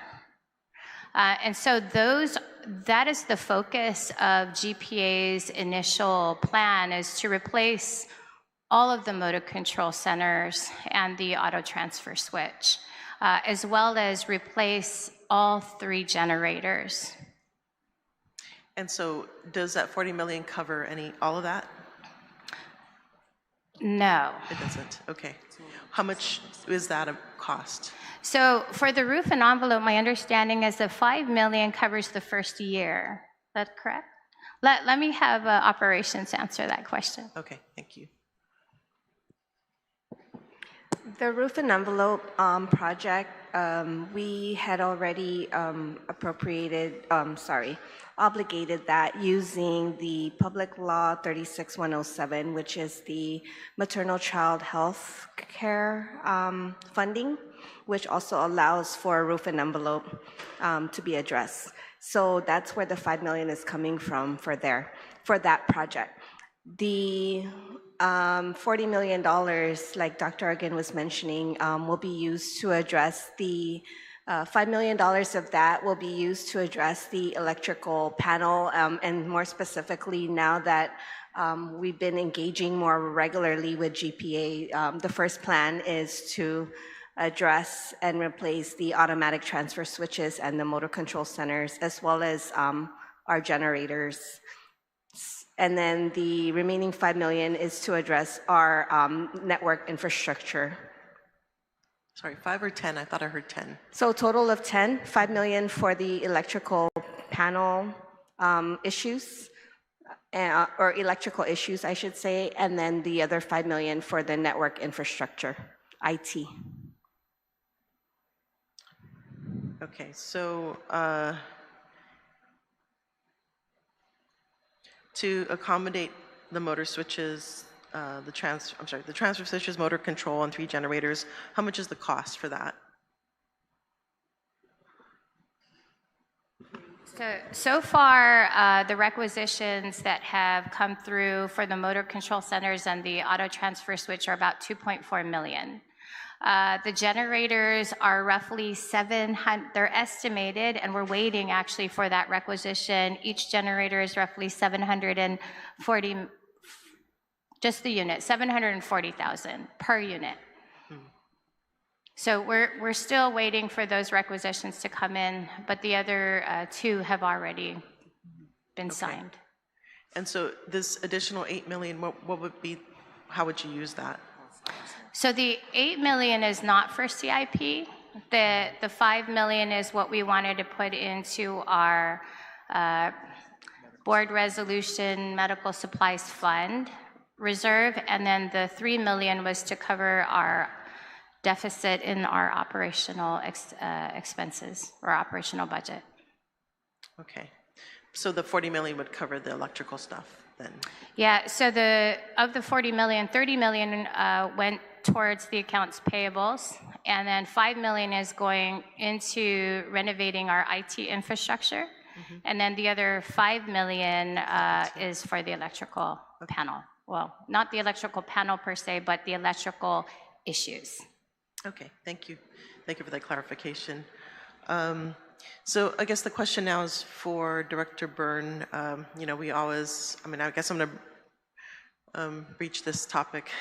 Rainy Day Fund. How much is in the Rainy Day Fund, and can we utilize that for this purpose? There's around just over 80 million in the Rainy Day Fund.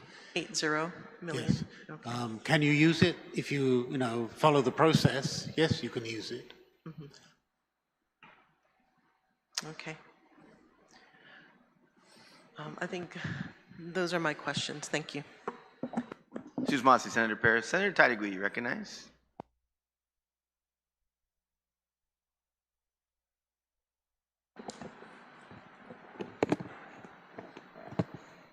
Thank you, Mr. Chair. I thought you were going to go the other direction like you usually do and keep me for last, but if you want to do this, okay. So I have a question with regards to how much has been given to GMH to date, not including what we gave during the budget, you know, the regular allocation, but from last year, not last year, I'm already hitting last year, but from the beginning of this term, how much have we given to GMH so far?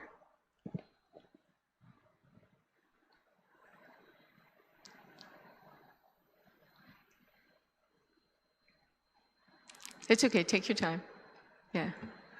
I don't have that number, but maybe GMH has it more readily to hand. Okay, so all the bills, and let me ask GMH. So if all the bills that we passed had special session called in, then I think there was some money that was allocated in the budget bill on top of your regular budget. How much to date? Senator, can you clarify for what period of time you're reviewing? From January 2025 until today. We're talking about what was appropriated to Guam Memorial Hospital, not what you received from DOA. So how many bills have so far has been passed by this body to give to GMH to assist so far? There are two known public laws that can be cited. Public Law 3859, which gives $40 million to GMH. And then the Public Law 3860, which was the FY26 Budget Appropriations Act. And that was for 20 million. How much was that for 20 million? So there were amounts for the general fund of about 20 million and then 24 million for pharmaceutical fund. Correct. So 40, total 40? Altogether, what was earmarked for GMH in the Budget Act was about 77.8 million. And how much money did you say that you needed when you came to budget, during the budget hearing? Sure. Thank you. We're happy to provide that context. Senator, if we reflect even to fiscal year 2024, GMH came forward with a budget request for 69 million. The legislature appropriated 30 million. In fiscal year 2025, the hospital requested for 78 million and received 37.7 million. For those two fiscal years, the combined shortfall is 79. Well, not shortfall. I mean, that's what you requested. It's a little bit different. So correct. Let's just go back to how much did you ask for the FY25 budget? We asked for 78 million, Senator. Okay, and you got, so far, this body, since January of this year, has appropriated 77 million, so just shy 1 million, right? Well, Senator, from where your request? FY25 begins September 2024 up to October, October 2024 to September 2025. So between fiscal years and calendar years, you're gonna see an overlap. It will have to saddle 2 fiscal years. So to give you a clear picture, we have to give you 2 numbers. So again, in 2024, 69 million was the request by GMH, 30 million was what was approved, and in 2025, 78 million was requested, 37.7 million was approved. The difference is a combined amount of 79, actually, it would already be 80, wait, $79.3 million difference, which is amounts less than what was requested. So in FY25, okay, because we were already starting the FY26 budget. Correct? Okay. In FY25, it was requested back then for, again, 78 million. 78 million, correct? Okay. And 37.7. Right. So it was requested for 78 million.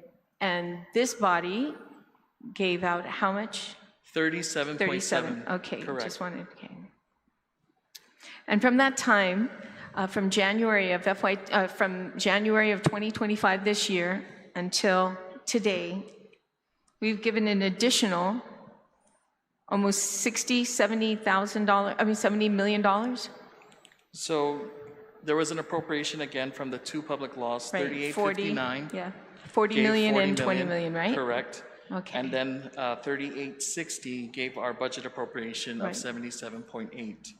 Right. So all else equal, Senator, there is still a deficit.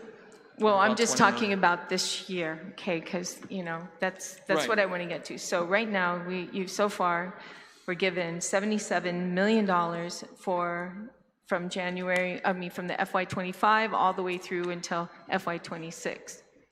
So now, okay. And today you're asking for 8 million to cover what you call a shortfall, correct? Or what's owed to you? Sorry, not a shortfall. What's owed to you, correct? For the pharmaceuticals fund, Yes, Senator? yes. Yes, as the bill Okay.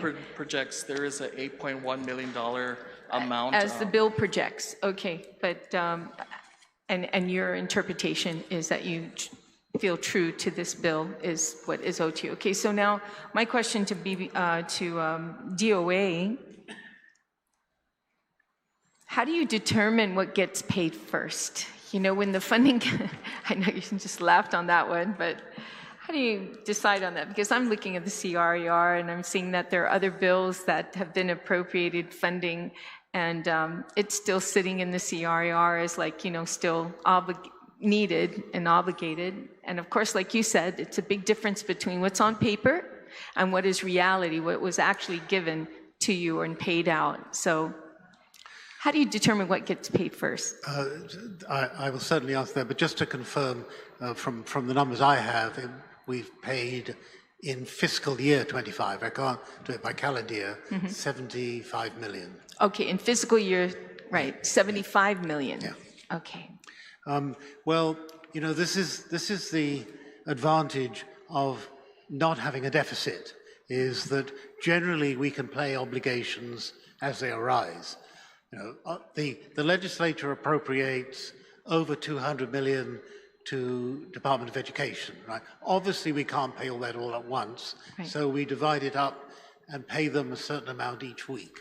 And with a surplus in our financial statements or in our financials, we are able generally to meet obligations as they occur.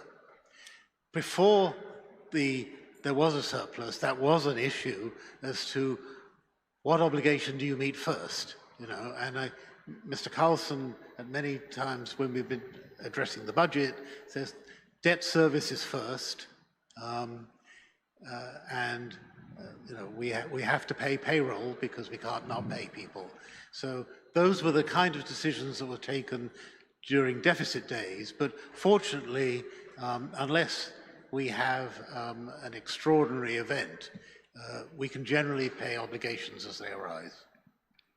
So would you say that if this bill were to pass, you would actually have the money to pay for this?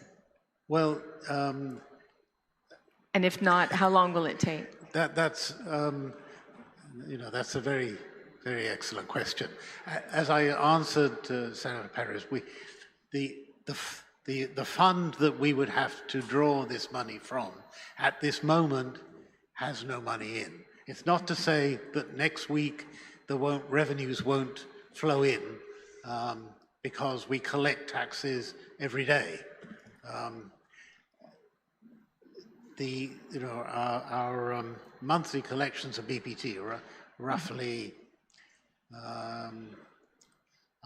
with the reduction, it's probably around about $23 million every month. So we are getting something less than $1 million a day into BPT. We have many other obligations to meet. Today or tomorrow is a GovGuam payday, right? So we have to make sure we have the funds there. All I'm striving to say with every answer that I've given is, if you ask me as a prudent accountant, can we pay this money out today? The answer is no. Okay. Tomorrow, that could be the case. And Mr. Carlson's answer to it is to look at the excess revenues which are accruing, hopefully, and will continue to accrue in fiscal 26 as a better source of revenue because it's a viable source of revenue. Okay, so it's not something that it can happen right away or in the next month or the next 2 months. You know, it's based on what is actually collected in order to pay it. Now, are you saying that, are you saying you don't owe this, or are you saying? Well, I'm a little confused by the numbers because, as I've expressed, to compare it with the audited numbers is not a budgetary basis calculation. Okay, but if I can just give an example, right? In this schedule, fiscal 2019, the budget said for BPT, the budget estimate was 311.5 million in BPT. The CRER, which is the collections, was 308.8 million, so there was a slight shortfall there.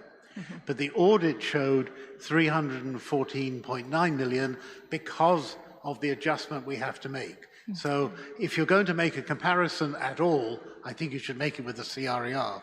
Yeah, with the numbers that you saw, not what, you know, it's not as simple as people think, you know. There's a lot of complications to it when you're doing the math on it. And have you ever, you know, sat down with the hospital, Yuka, and to discuss this? To discuss what the real numbers are? I mean, they're just taking their interpretations that this is how much, you know, it's owed to us, but have you guys actually sat down and gone over some good numbers that you both agree to? I don't believe it was discussed with us. Okay, at all? I'll ask Mr. Okay. Carson. Mr. Carson, was it ever, you know, to do a kumbaya, come together and find out what the true numbers are? Not to the extent that you're discussing. Yeah, because this 8 million could actually be maybe only 6 million, or, you know, or even 2 more million, and a million's a lot. So I think, Mr. Chair, at this point, you know, one group who oversees the funding of the government of Guam and knows what comes in and what the cash is, I mean, they're the experts in it. And then you got Guam Memorial over here saying this is how much is owed, but nobody's not coming to a consensus to get a true number. Instead of just throwing funding out, you know, I think maybe at this time we should at least, you know, allow the two of them to get together and find the true numbers. Because according to, you know, DOA, they're not saying they don't owe it. It's just the numbers are not, you know, you haven't had a chance to look at these numbers because already they're showing the spreadsheet that they don't agree with this spreadsheet. And they haven't even spoken, the two of them. So either, you know, we allow them that time to, I don't know how long it'll take, but let's get the right amount of numbers out here. You know, if we're going to put something through, let's be accurate. So other than that, I'm making that recommendation, Mr. Chair, to put that in consideration. Let's get the right numbers, find out. Having the two of them sit down together and, okay, I don't need to repeat it again, but that's all I have. Thank you. Senator Tadigui, I remain that we're debating the bill that's on the floor, and I will hold that position. Senator Cowell, you recognize. Thank you. Good afternoon, everyone. Sidus Masi to all for being here. I prepared so many questions, but majority of them had been asked away already. So for GMH, you've noted that the 40 million appropriation has brought vendor payables down to a more manageable level, correct? Given that improvement, can you clarify whether this 8.1 million is primarily about catching up on old obligations, or is it going to cover new spending by the hospital? It will not cover any old obligations because we did pay off with the 30 million, we paid those off for vendors. So this 8 million will be used to make up the deficit so far in our FY26 budget of around 3 million. And then we want to use the other 5 million to fund the board resolution that created a supplies reserve account in order to help alleviate our supply shortages. Thank you. You mentioned that even after payables are cleared, new obligations accumulate rapidly, correct? Because of daily operational pressures and challenges that you guys face. What internal changes has GMH already implemented or plans to implement so that this 8.1 million doesn't simply reset the clock before balances begin rising again within a few months? Half a day, Senator. Half a day. So we have actually, we're working on a $10 million, initial $10 million either cost savings or revenue generation plan that we will be presenting to the Guam Memorial Hospital Board of Trustees at the end of the month. And we've been working very hard at our savings and our spending. So looking at our straight time, our overtime, our needs assessments in every single department. We're looking at outsourcing. Right now, our revenue cycle management has already been advertised and will be closing on December 15. The revenue cycle management is the lifeline of the hospital. This is how we get paid for the services that we provide. We do not have the capacity to fully collect on all of our services. We have systems that are legacy. We have a lot of manual labor. We have 2 EHRs that do not serve the needs of a hospital. Definitely not our hospital. We have a legacy system that we're not able to completely retire because we're still requiring part of that function because the current EHR doesn't serve everything that we need. And so by outsourcing this RCM in its full capacity, not as a consultant, but as bodies inside the hospital to assist the team, we should and we will expect that there will be an increase in our revenue collection. Thank you. How much would that cost to outsource it? So we're waiting to see what that actually would entail. We've never done this before. We have services that we don't currently offer that hospitals should offer. We don't have teams to really follow our documentation and ensure that we are complete with everything that's necessary to code properly and then bill. There's yeah.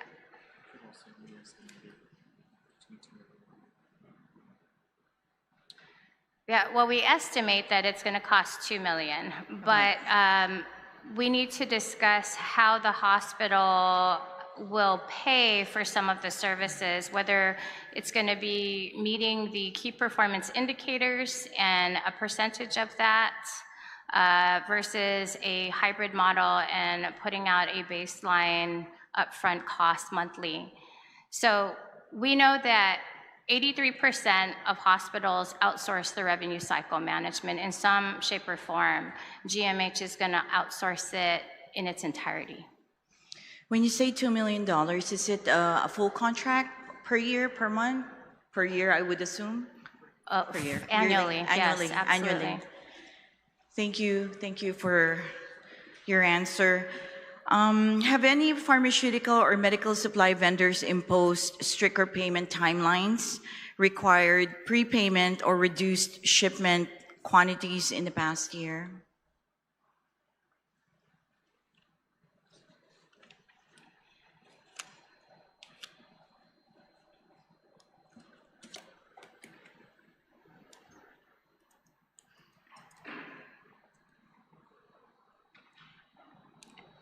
There are some pharmaceutical vendors that require a prepayment, but not very many require a prepayment, yes. Some also charge a finance charge if we're extremely late on the payment as well.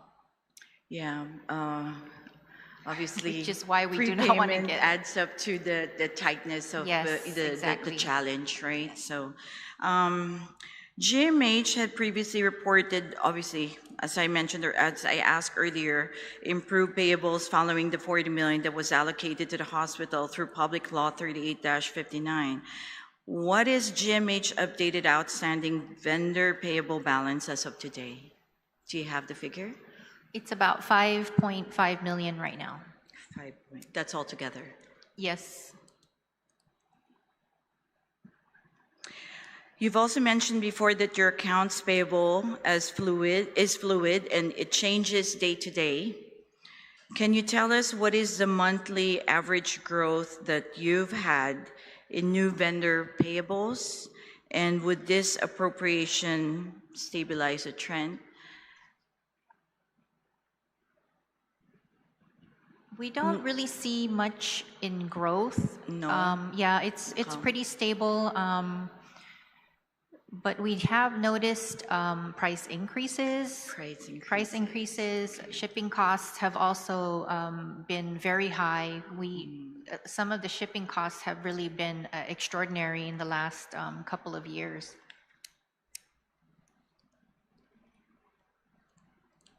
What portions of your vendor accounts are currently past due, and how many are in danger of vendor refusal to supply?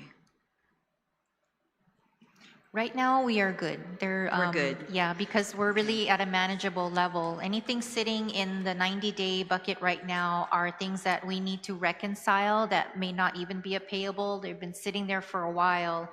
And now that we're getting caught up on the payables, the staff are now able to investigate why some of these are still sitting on our accounts payable. Thank you. That's a relief to know. Thank you for your questions. On that note, I yield the rest of my time, Mr. Chair. Thank you. Sijus Monsi, Senator Cowell. Ranking Member Senator Tina Muñoz-Barnes, you recognized. Sijus Monsi, Mr. Chair, and thank you to the panel for being here, all of you guys. I was listening intently to the previous speaker who asked about vendor payments, dual timelines, and all that. And one of the questions that stuck out to me was collections. First of all, to anybody in the panel up there, how are we in as far as collections from all the insurance companies that deal with the hospital? Anybody? I mean, I know there's a timeline, I know so how are we in as far as updating the billing and collections from all the insurance companies?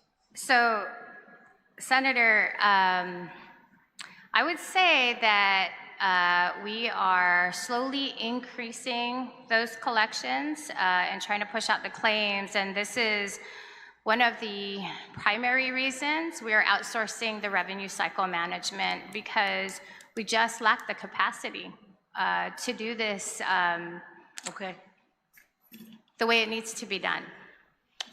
I truly appreciate that answer, Doc. And one that comes to mind, another thing that comes to mind based on the capacity and based on the needs, I know that there was a public-private partnership, I guess, in the past that was done. And what I wanted to see was, is there any form of automation that you guys, as it relates to collections or any other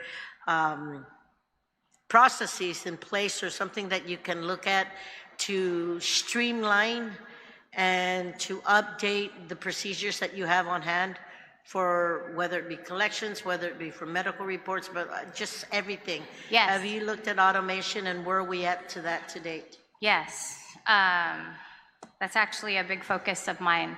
Right now, we are entertaining different companies right now to update a lot of our software systems. We're looking at an inventory supply system that puts everybody online, that allows us to connect directly with our fiscal department so that we can keep a close eye on what inventory is being used. That's for everybody. That's for the pharmaceuticals, our materials and management warehouse, our OR, our IR, any of our clinical areas. We're also looking at, we're entertaining, looking at a new EHR system. We had been in a meeting with the governor's office and the Virgin Islands discussing EPIC community, and they were looking at territories that would join forces and basically share in standing up an EPIC community, which is the #1 electronic health record that puts hospitals together and actually has a built-in revenue cycle management.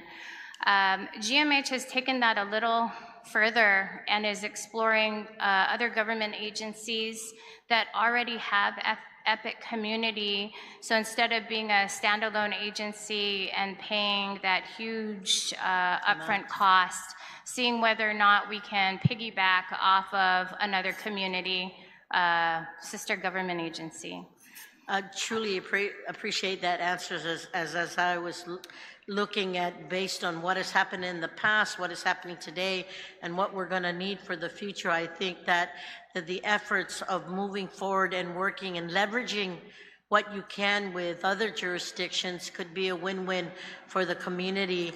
And I know that, and I've said this before, even in the budget cycle, that no matter what we do for the hospital, no matter what we give, it's never going to be enough, because there is that bottomless pit, because we cannot turn any patient that walks through those doors. And I understand that concept, and that's why I'm looking at ways to see, as it relates to collections, as it relates to automation, as it relates to even the number of employees you have, you know, the different divisions that you have.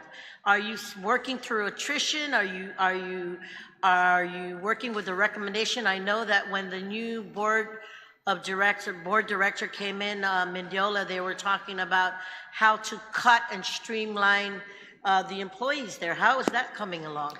So we do have the outsourcing of the revenue cycle management. That is one. We are looking at different other areas of the hospital to possibly outsource, and we are doing a financial analysis on each one of those departments. And when that does happen, that's usually a reduction in force that will allow us to be more efficient, and with our current staff that are not absorbed, to retrain and reassign to other parts of the hospital. To make it more manageable, right? So you're not growing in population, you're streamlining and seeing where you could put the employees that you have today. We're really looking into our departments and understanding what our true needs are. Okay. And the other thing that was interesting to me was you talked about the internal changes and how we can move on collections. The other question I wanted to ask you, Doc, is, or anyone else in the panel, is how are we with looking at opportunities today on grants that are out there to work with the hospital as it works, as we look at these changes and the cost-saving measures that you're going to look with this $10 million cost saving on this generation plan? What grant opportunities are you looking out there today, and what are you looking to receiving, if any, to update this body? Right. So we did just submit a grant application for HICD. It is a $500,000 or $500,000 Hospital Infectious Control Disease Program. Okay. We're looking to fund some of the HVAC and air handling units in different parts of the hospital, as well as fund some of our training. Okay. We're also looking at the Rural Hospitalization Stabilization Program, but I think the bottom line for GMH is that we really need to build out a grants program, a committee, which is one of my, it's Bucket one list. of the many ongoing On the bucket projects list. that we are discussing, absolutely.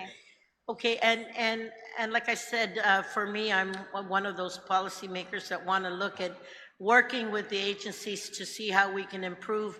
I know, Dr. Ogden, you've stepped up to the plate again to try and see how you can reorganize or reframe what is happening at the hospital, knowing that there is a need to build another complex as what was given to us in the past, but maintaining what is there today and making sure that it's safe for all those patients that come through those doors. And like I said, you guys have no choice in what you can receive and not receive like the other hospital. You have to take every patient that goes through that door. And I know it's not easy. And I said, until we can find that dedicated funding source specifically for that hospital, even with the fee generating cases that you guys can work with the programs there, it's not going to be easy. But I want to ask another question as it relates to the labor and delivery. Where are we at on that, on the renovations, the building? Because that's a cash, was supposed to be a cash cow for the hospital. Yep, the IFB went out for the MCH already. That has been out for a couple of weeks now, and 3 weeks, and it's due next week, Senator. Okay. The submission is due next week. So as I see that there's some optimism in here with the updates that you're providing today, what are we looking at in as far as a timeline for everything that you've just mentioned to me in the last 5 minutes? What is this timeline going to look for you to give a report back to this August body? I know it's not an easy question, but. Well, no, it's a realistic question, and in light of the fact that it is now the holidays, I know there's going to be somewhat of a delay in some of the projects that we're trying to push out. I'll tell you that this executive leadership is working very hard to try and get as much in before that, but I think that by the end of first quarter of next year, we really should be seeing a significant impact in all of the efforts that we're making right now, Senator. Thank you very much. You know, Mr. Chair, as we heard some of the updates and some of the programs that are going on and looking into new opportunities as it relates to leveraging and working with other communities so that we can try and collaborate and bring some new programs that will work for the hospital. I'm really hoping that we can get an update sooner than later, and I'm hoping that in the year 2026, at least the first quarter, that I know the good oversight chair on health will at least bring this body back, this agency back, so that we can see what positive steps we've done and what other resources we can receive and what's being looked out there. And I'm willing to work with the oversight chair and, of course, the agency and the administration to get the resources the hospital needs. So thank you for giving me the time to ask, and I know I still have time, but I'll yield back to you, Mr. Chair. Thank you. Sidus Masi, Ranking Member, Senator Tina Rosemary Barnes. We've completed the first round. We will take a 30-second recess. Panel, don't go too far. We have one amendment in the drive, and so please just take a bathroom break in the hallway, and we're going to be coming back after we close out this bill for the next bill, which requires committee of the whole. 30-second recess.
The legislature is back in session. We are on round 2 for amendments and comments. Senators, I'll direct you to the only amendment that was reported in on time, and this amendment is AB 186L1 P3 TTT, offered by Senator Talatadegui. This amendment looks like a great standalone bill, but I'm going to rule it out of order and non-germane to this bill. The amendment's out of order. I want to challenge the Please do. the chairman for this, because this amendment basically just asks for reporting requirements, and that's it. Just to report how much money. If it gave everybody the opportunity to read it, so they can see that this is not ungermane or out of order, is what you're saying. It is in order. And unfortunately, we don't have legal here to stand by that. But, Mr. Chair, I'd like to, vote to rule you out, because this is simply just a quarterly reporting on the allocations and balances. We're talking about the pharmaceutical fund. And this is about making sure, the author of the legislation even had a spreadsheet that she had to put together and work with the hospital to put a spreadsheet. And it's obvious that the DOA are saying the numbers are different. Well, then they should be putting a spreadsheet together on how much they owe for the pharmaceutical funds.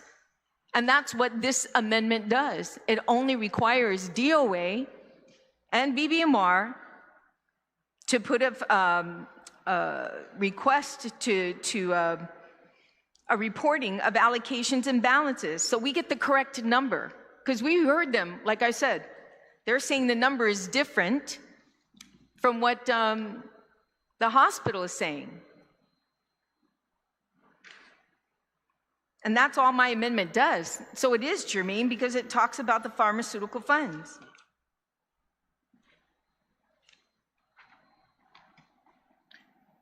I've ruled the amendment out of order. You can challenge the chair if you like. And what was your reasoning, Mr. Chair? My reasoning is just that because? My reasoning is it's not germane to this appropriation, because you're asking for a reporting requirement 30 days following each fiscal quarter, and this is an outright appropriation of past due appropriations that has been already enumerated by Office of Finance and Budget and confirmed by BBMR. So this is non-germane to this appropriation. It will be very nice as a standalone bill, but non-germane to this appropriation. How can it be non-germane? I've made my explanation. If you'd like to you know overrule what? the chair, You're absolutely wrong, Mr. Mr. Chair, and I'm going to have to rule you. I'm going to have to call for a vote, because this is absolutely wrong. Thank you. So I'm calling. I'd like to call you out of what is the word? Overrule the chair.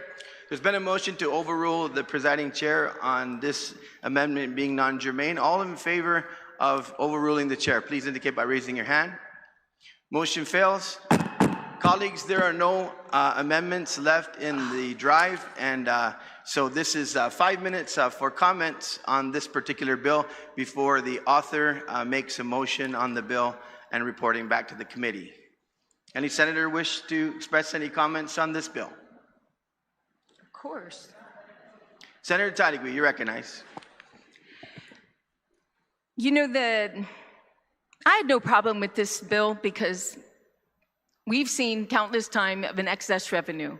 And we're supposed to take a certain amount of revenue that are coming into the government in Guam and provide a percentage of that to the pharmaceutical fund. A fund that desperately needs assistance.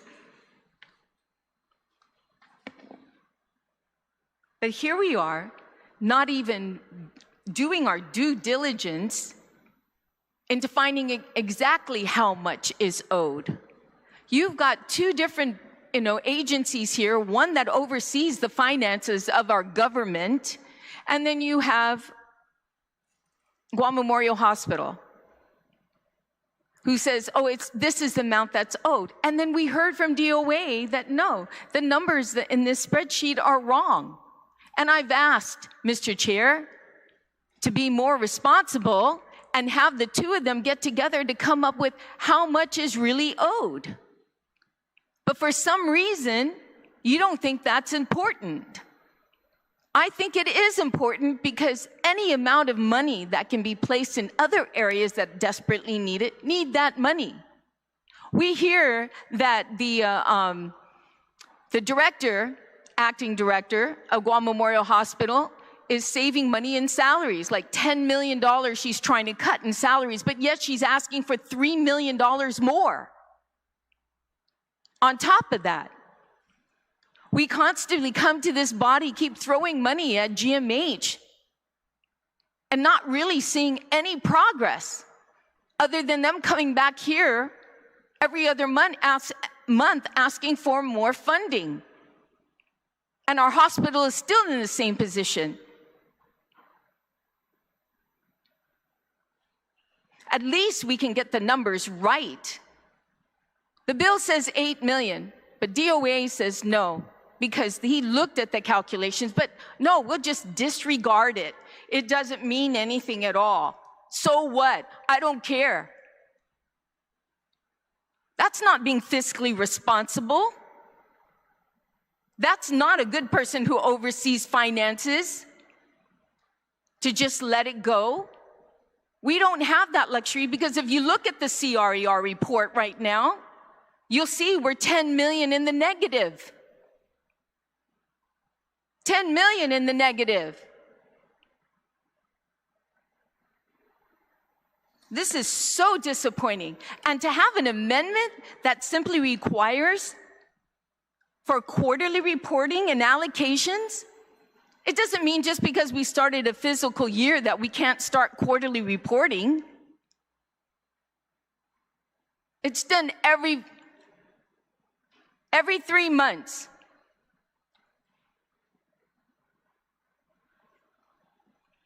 We're just trying to throw this down the throats of everyone right now. Because what? There's not enough people here that has the common sense to be more fiscally responsible? There's not enough of us in this body that is fiscally responsible to be able to override the chairman's decision not being germane. That's ridiculous.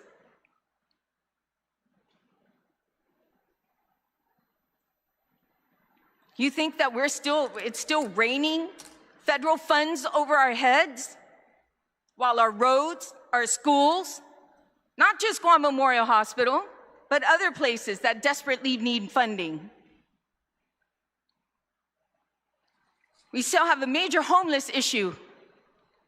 We have problems at public health, still not getting some of the federal funds there. Very, very disappointing.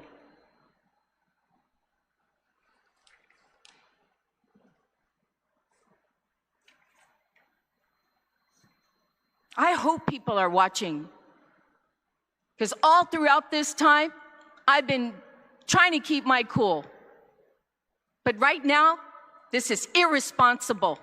Irresponsible of the chair to not want a correct amount.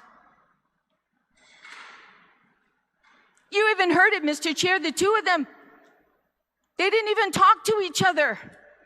One member of this body talked about, how we like to see two agencies get together and talk this out, hash it out, kumbaya.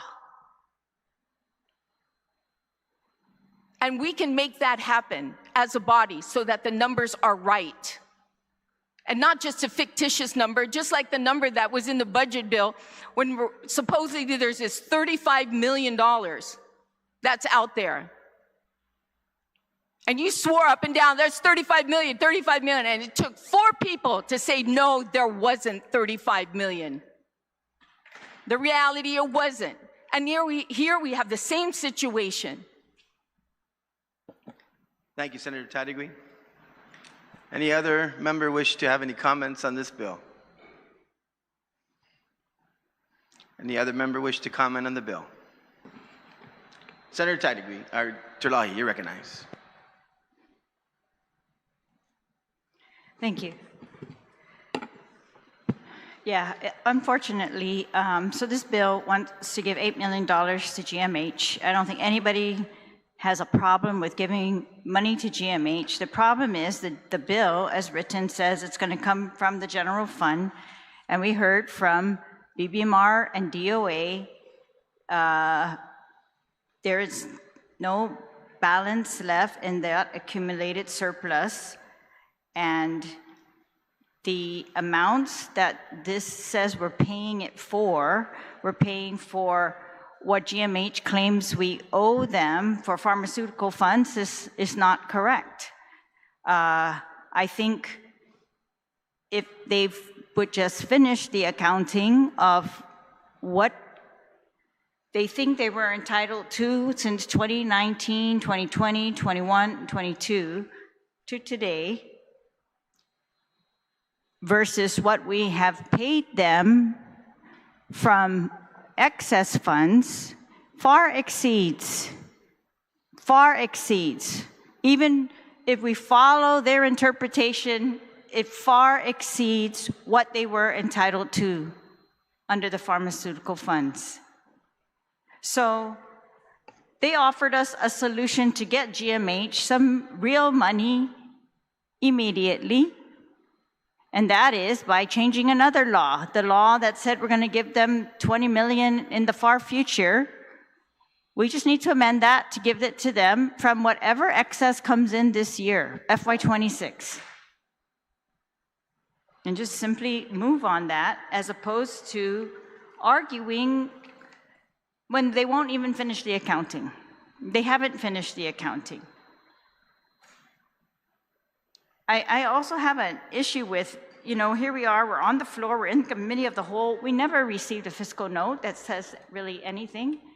We're getting this verbally from them today. We got a letter from DOA that we just saw this today on the floor, and then we get this thing from OFB, a chart, I guess this was prepared by OFB, but they're disputing it. So I agree with the previous speaker that that doesn't make sense. We should just get the amounts correct or bypass that altogether and go for the actual solution that it sounds like everybody agrees with. They want this $8 million. They said they're going to put $3 million of it towards additional operations. They weren't clear whether that includes additional personnel. And then they're going to put $5 million in the bank for supplies in the future. They said, but we haven't seen it yet, that they're going to cut $10 million in personnel in 60 days or on November 2029 or November 29. I don't know. In the meantime, we've seen them move to outsource media, public relations, I think. They're outsourcing, again, revenue cycle management for $2 million. The last time they did that, the auditor wrote a scathing report about the faultiness of their procurement and also the results that they got were really not, they did not improve GMH. And I'm not sure if that's why we're giving them more money, is to fund these contracts for people in, sounds like very closely related again.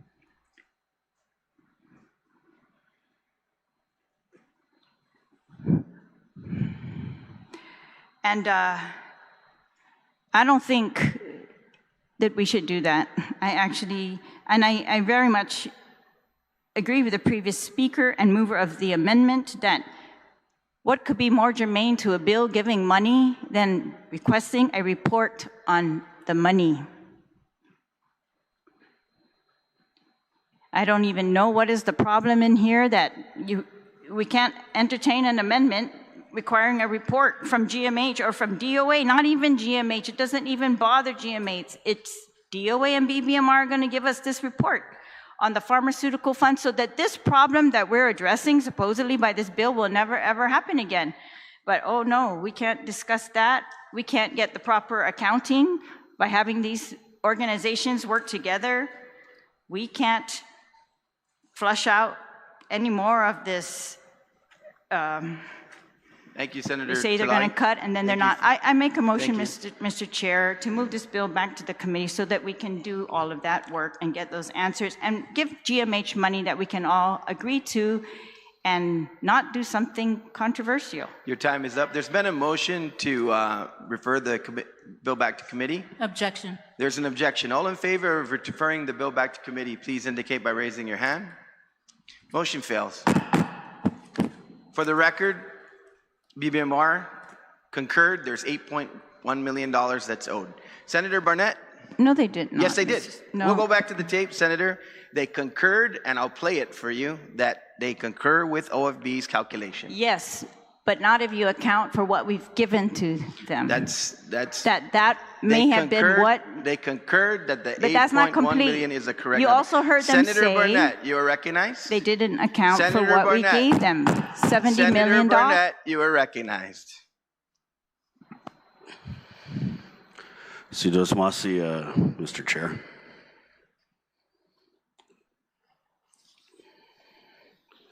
Yeah, I'm not sure why we're proceeding with the bill when it's been very clearly stated that passing this bill today is not going to get GMH the money today. It's not going to get GMH the money tomorrow. They don't even know when it's going to get GMH the money, but they have proffered a solution that would give GMH the money yesterday. And I understand it. I mean, we're basically sticking OFB's math in the ground, and we've got to do or die by it. And I understand why you're proceeding with the bill, Mr. Chair, as you had said, despite all the information we heard in the Committee of the Whole. You had said, oh, we're just trying to debate and discuss the bill as it was offered here today. But, you know, again, just going back to the rollback of the BPT, this would be an absolutely different conversation if we didn't roll back the BPT. GMH would have these funds already. They'd be moving forward on, you know, projects that they can't do anything with now because they're short. Because we chose to give the biggest help to the biggest of the big businesses. That was the priority. And now we've got just about every single agency coming back to the people's house. DOE, $40 million short. GMH. And you know, it's often been argued that GMH doesn't have a money problem, they have a management problem. I think they have both. It's pretty clear. Because there's no doubt we want to give them $8 million. Some of us would want to give them 80. And the fact remains they should have got that $100 million that's stuck in this ARP purgatory over there in Manilao. But when they come in here, you know, every other month and with the hat in the hand asking for the funds, and then we hear things like they're trying to go down the same damn road with this revenue cycle management company that, you know, I mean, the public auditor gave them quite a tea-lick on the ears for that, and it looks like they're doing the same damn thing. When we hear about all these different projects that are very crucial and critical, and then we find out the first thing they're going to do is work on a parking lot. Or, you know, we hear about the electrical panel, the mold, the lack of supplies, but yet we hear they're hiring Political People's Media Company for $55 an hour. And so we want to help the Guam Memorial Hospital, no doubt, but Lana Gatsung, help us help you, Fen. Help us help you. Manage the money that we're giving you correctly. And that's a big part of why people don't trust the government.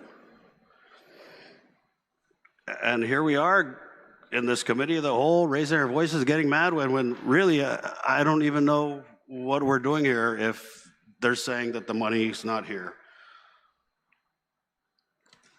They're telling us the money's not here, and they're showing us exactly where it is, yet we're still going through the motions of this bill.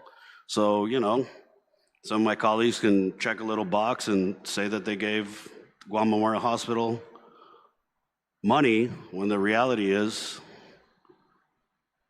it doesn't look like that money is there. So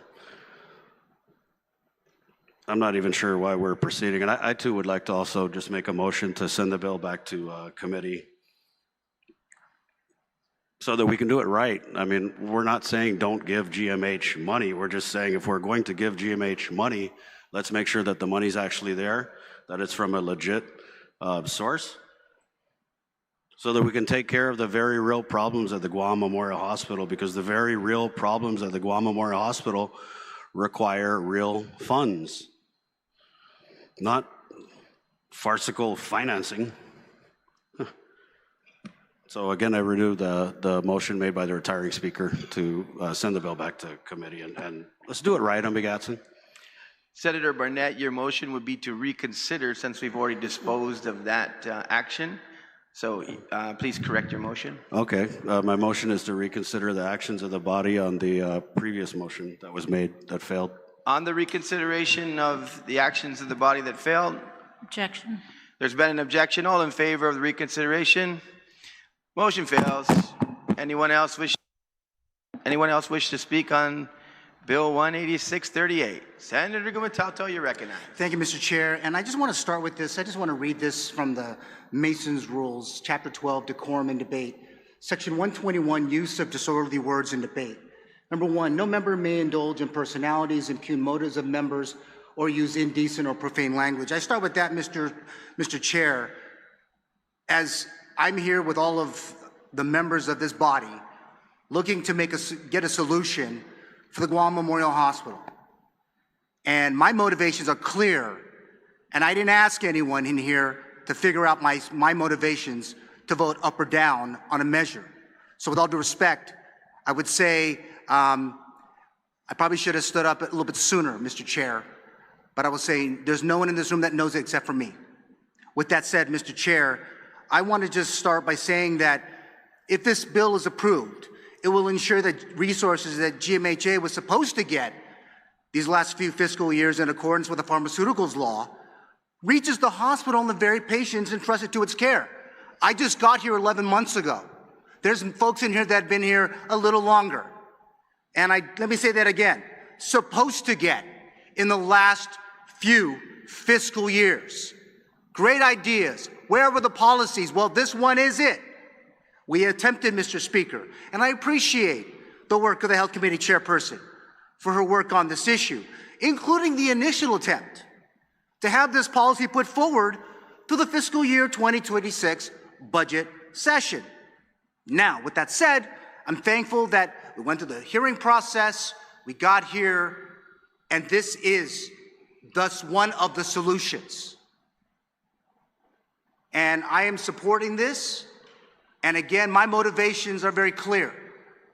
When the executive wants to do their job, they do it. When the executive does not want to do their job, they don't do it. I have a little experience with that. I've seen it on both ends, Mr. Chair. With that said, I just think that as we come here and we proffer solutions, let's get behind them and let's keep doing the people's work. Thank you, Mr. Chair. Senator Gumatauto. Any other senator wish to speak on the bill in the second round? Any senator wish to speak on the second round? Seeing and hearing none, Senator Montanani, you are recognized on a recommendation for the bill from the committee. Thank you, Mr. Chair. Before I motion to move it to the third reading file? Yes, you can close and then, Okay. and then make your motion. Okay.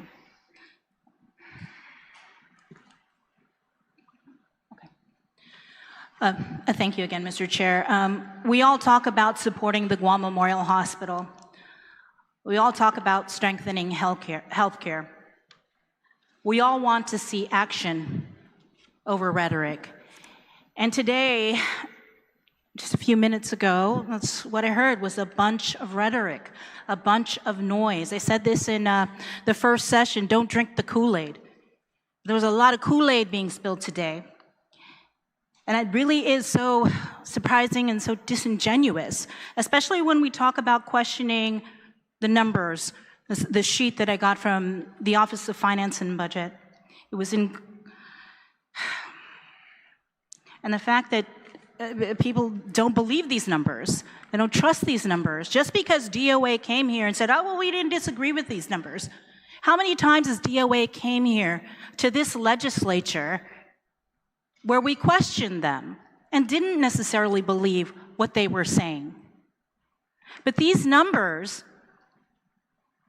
are numbers from audited financials from the Office of Public Accountability.